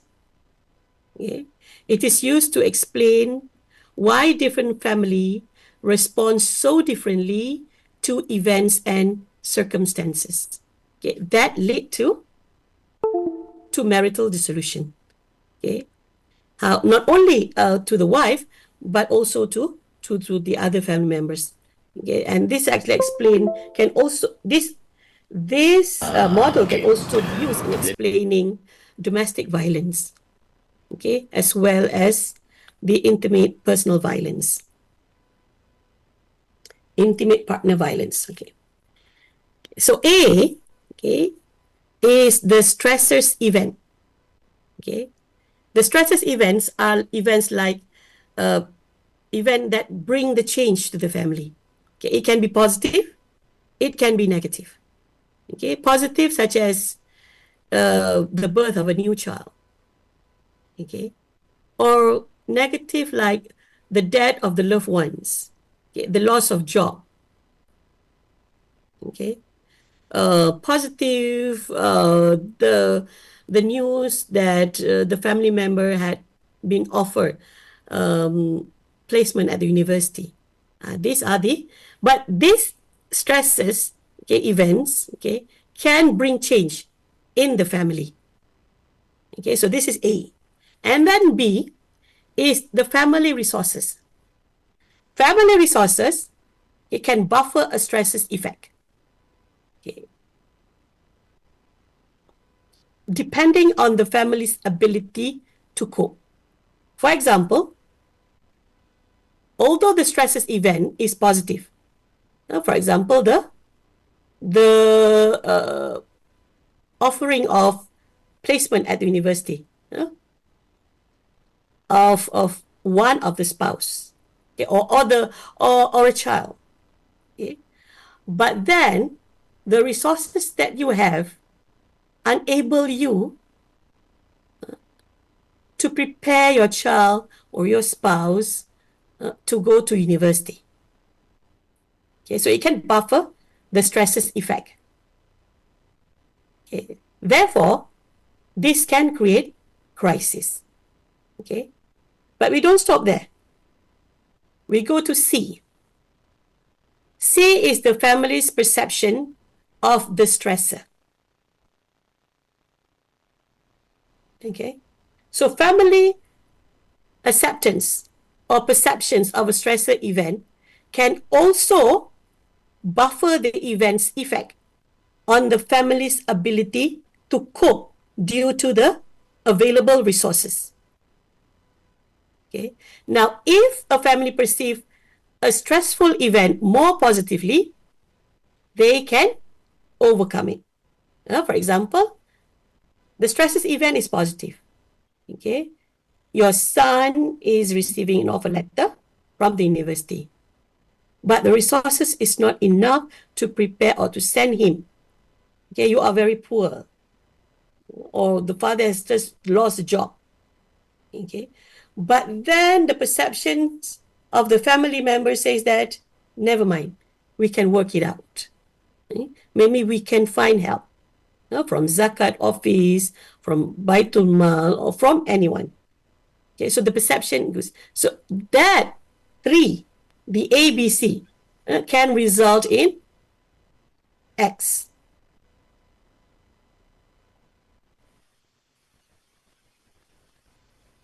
Okay. Assalamualaikum, Doktor. Waalaikumsalam. Oh, sorry, 45 minutes. It's two. But let me finish a bit from smaller crisis, then I'll go to the integrated one. Give me 5 minutes. Can I? So the crisis can happen if both resources and perception is negative. Okay? With negative perceptions and negative resources. Okay? The crisis may happen. Okay? So it goes the same in the relationship, in the marital relationship. If the stresses event, whether positive or negative, be perceived negatively and with negative resources, the crisis can happen. Okay? So because of the time is really not, I do not know what to say. I will just straightforwardly share with you the model that I and my colleague developed when we developed our model of, we are actually, before this, tried to develop a model of Mawaddah. Okay, and from that, the content of development of Mawaddah program, I developed this integrated clinical using the same intervention process in the clinical sociology, in the clinical sociological intervention. Okay, but I add one more component, which is communication. Okay, the same assessment, planning, implementation, evaluation, follow up, just like I explained earlier. But communication is actually the art of communication is very essential in resolving conflict and differences. In the process, in this stage of communication is where the role of clinical sociologists, in this case, an Islamic clinical sociologist with additional knowledge in fiqhul usra, okay, must be someone. And fortunately, I do not know whether fortunately or unfortunately, when I was an assistant lecturer, we were required to do our second degree in Islamic Revealed Knowledge and Human Sciences back in 1996. Okay, this is actually the criteria to be accepted as a permanent staff, that we had to take another degree in Islamic Revealed Knowledge. So I chose to take fiqh and usul fiqh, and alhamdulillah, it worked for me, and it works until today. Okay, so in the stage of communication is where education on Islamic marriage and divorce, the understanding of marriage and divorce, being instilled by the clinical sociologist that works in the intervention program. Okay, I may not have time to explain everything for this stage. So since I have to end my lecture today, if you do have any questions that you would like to ask, I am gladly willing to respond to you. You can actually go for, you can email to me, or you can preferably email to my Norasikin at iium.edu.my, and we can have a better communications with regards to this sociological clinical interventions and integrated one. Okay, so that's all from me. Thank you. Assalamualaikum warahmatullahi wabarakatuh. Waalaikumsalam warahmatullahi wabarakatuh. Thank you very much, Dr. for your wonderful and intelligent sharing today. If anyone have question, we open for Q&A, 1 or 2 question. You can raise up your hand or write in the chat.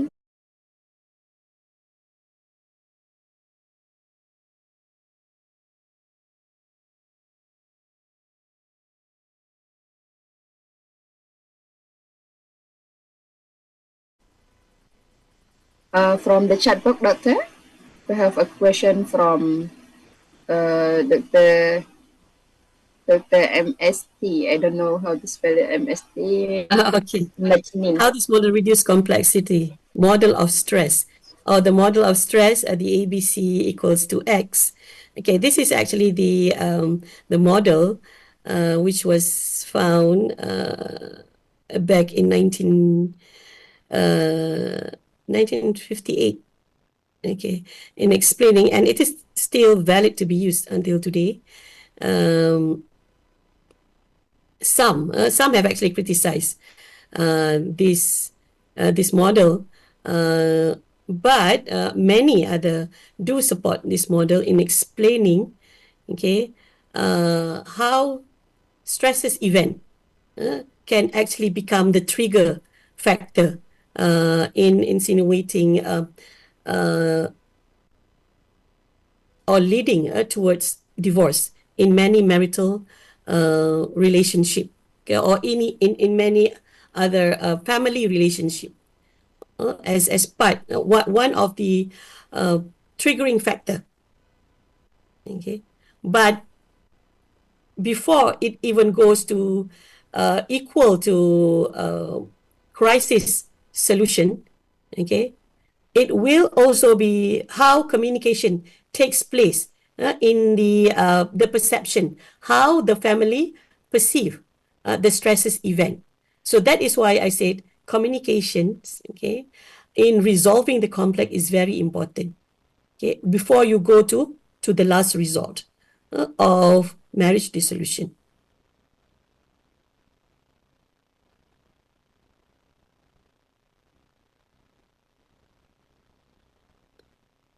Impact of social media. There are lots of. If I want to explain it to you here, it will take time. So, Brother Tino Abdullah Balde, I suggest that if you want to know, you can surely contact me through my email by my name, norasikin@ium.edu.my. I am gladly want to respond to any of your questions.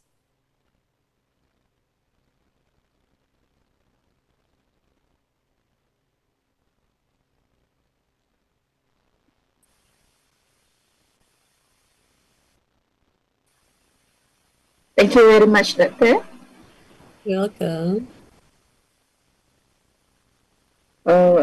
He need your email here. Maybe you can check in the IIUM. In IIUM, there is the email, Dr. Norasikin. Yeah, Just put your doctor name. my name.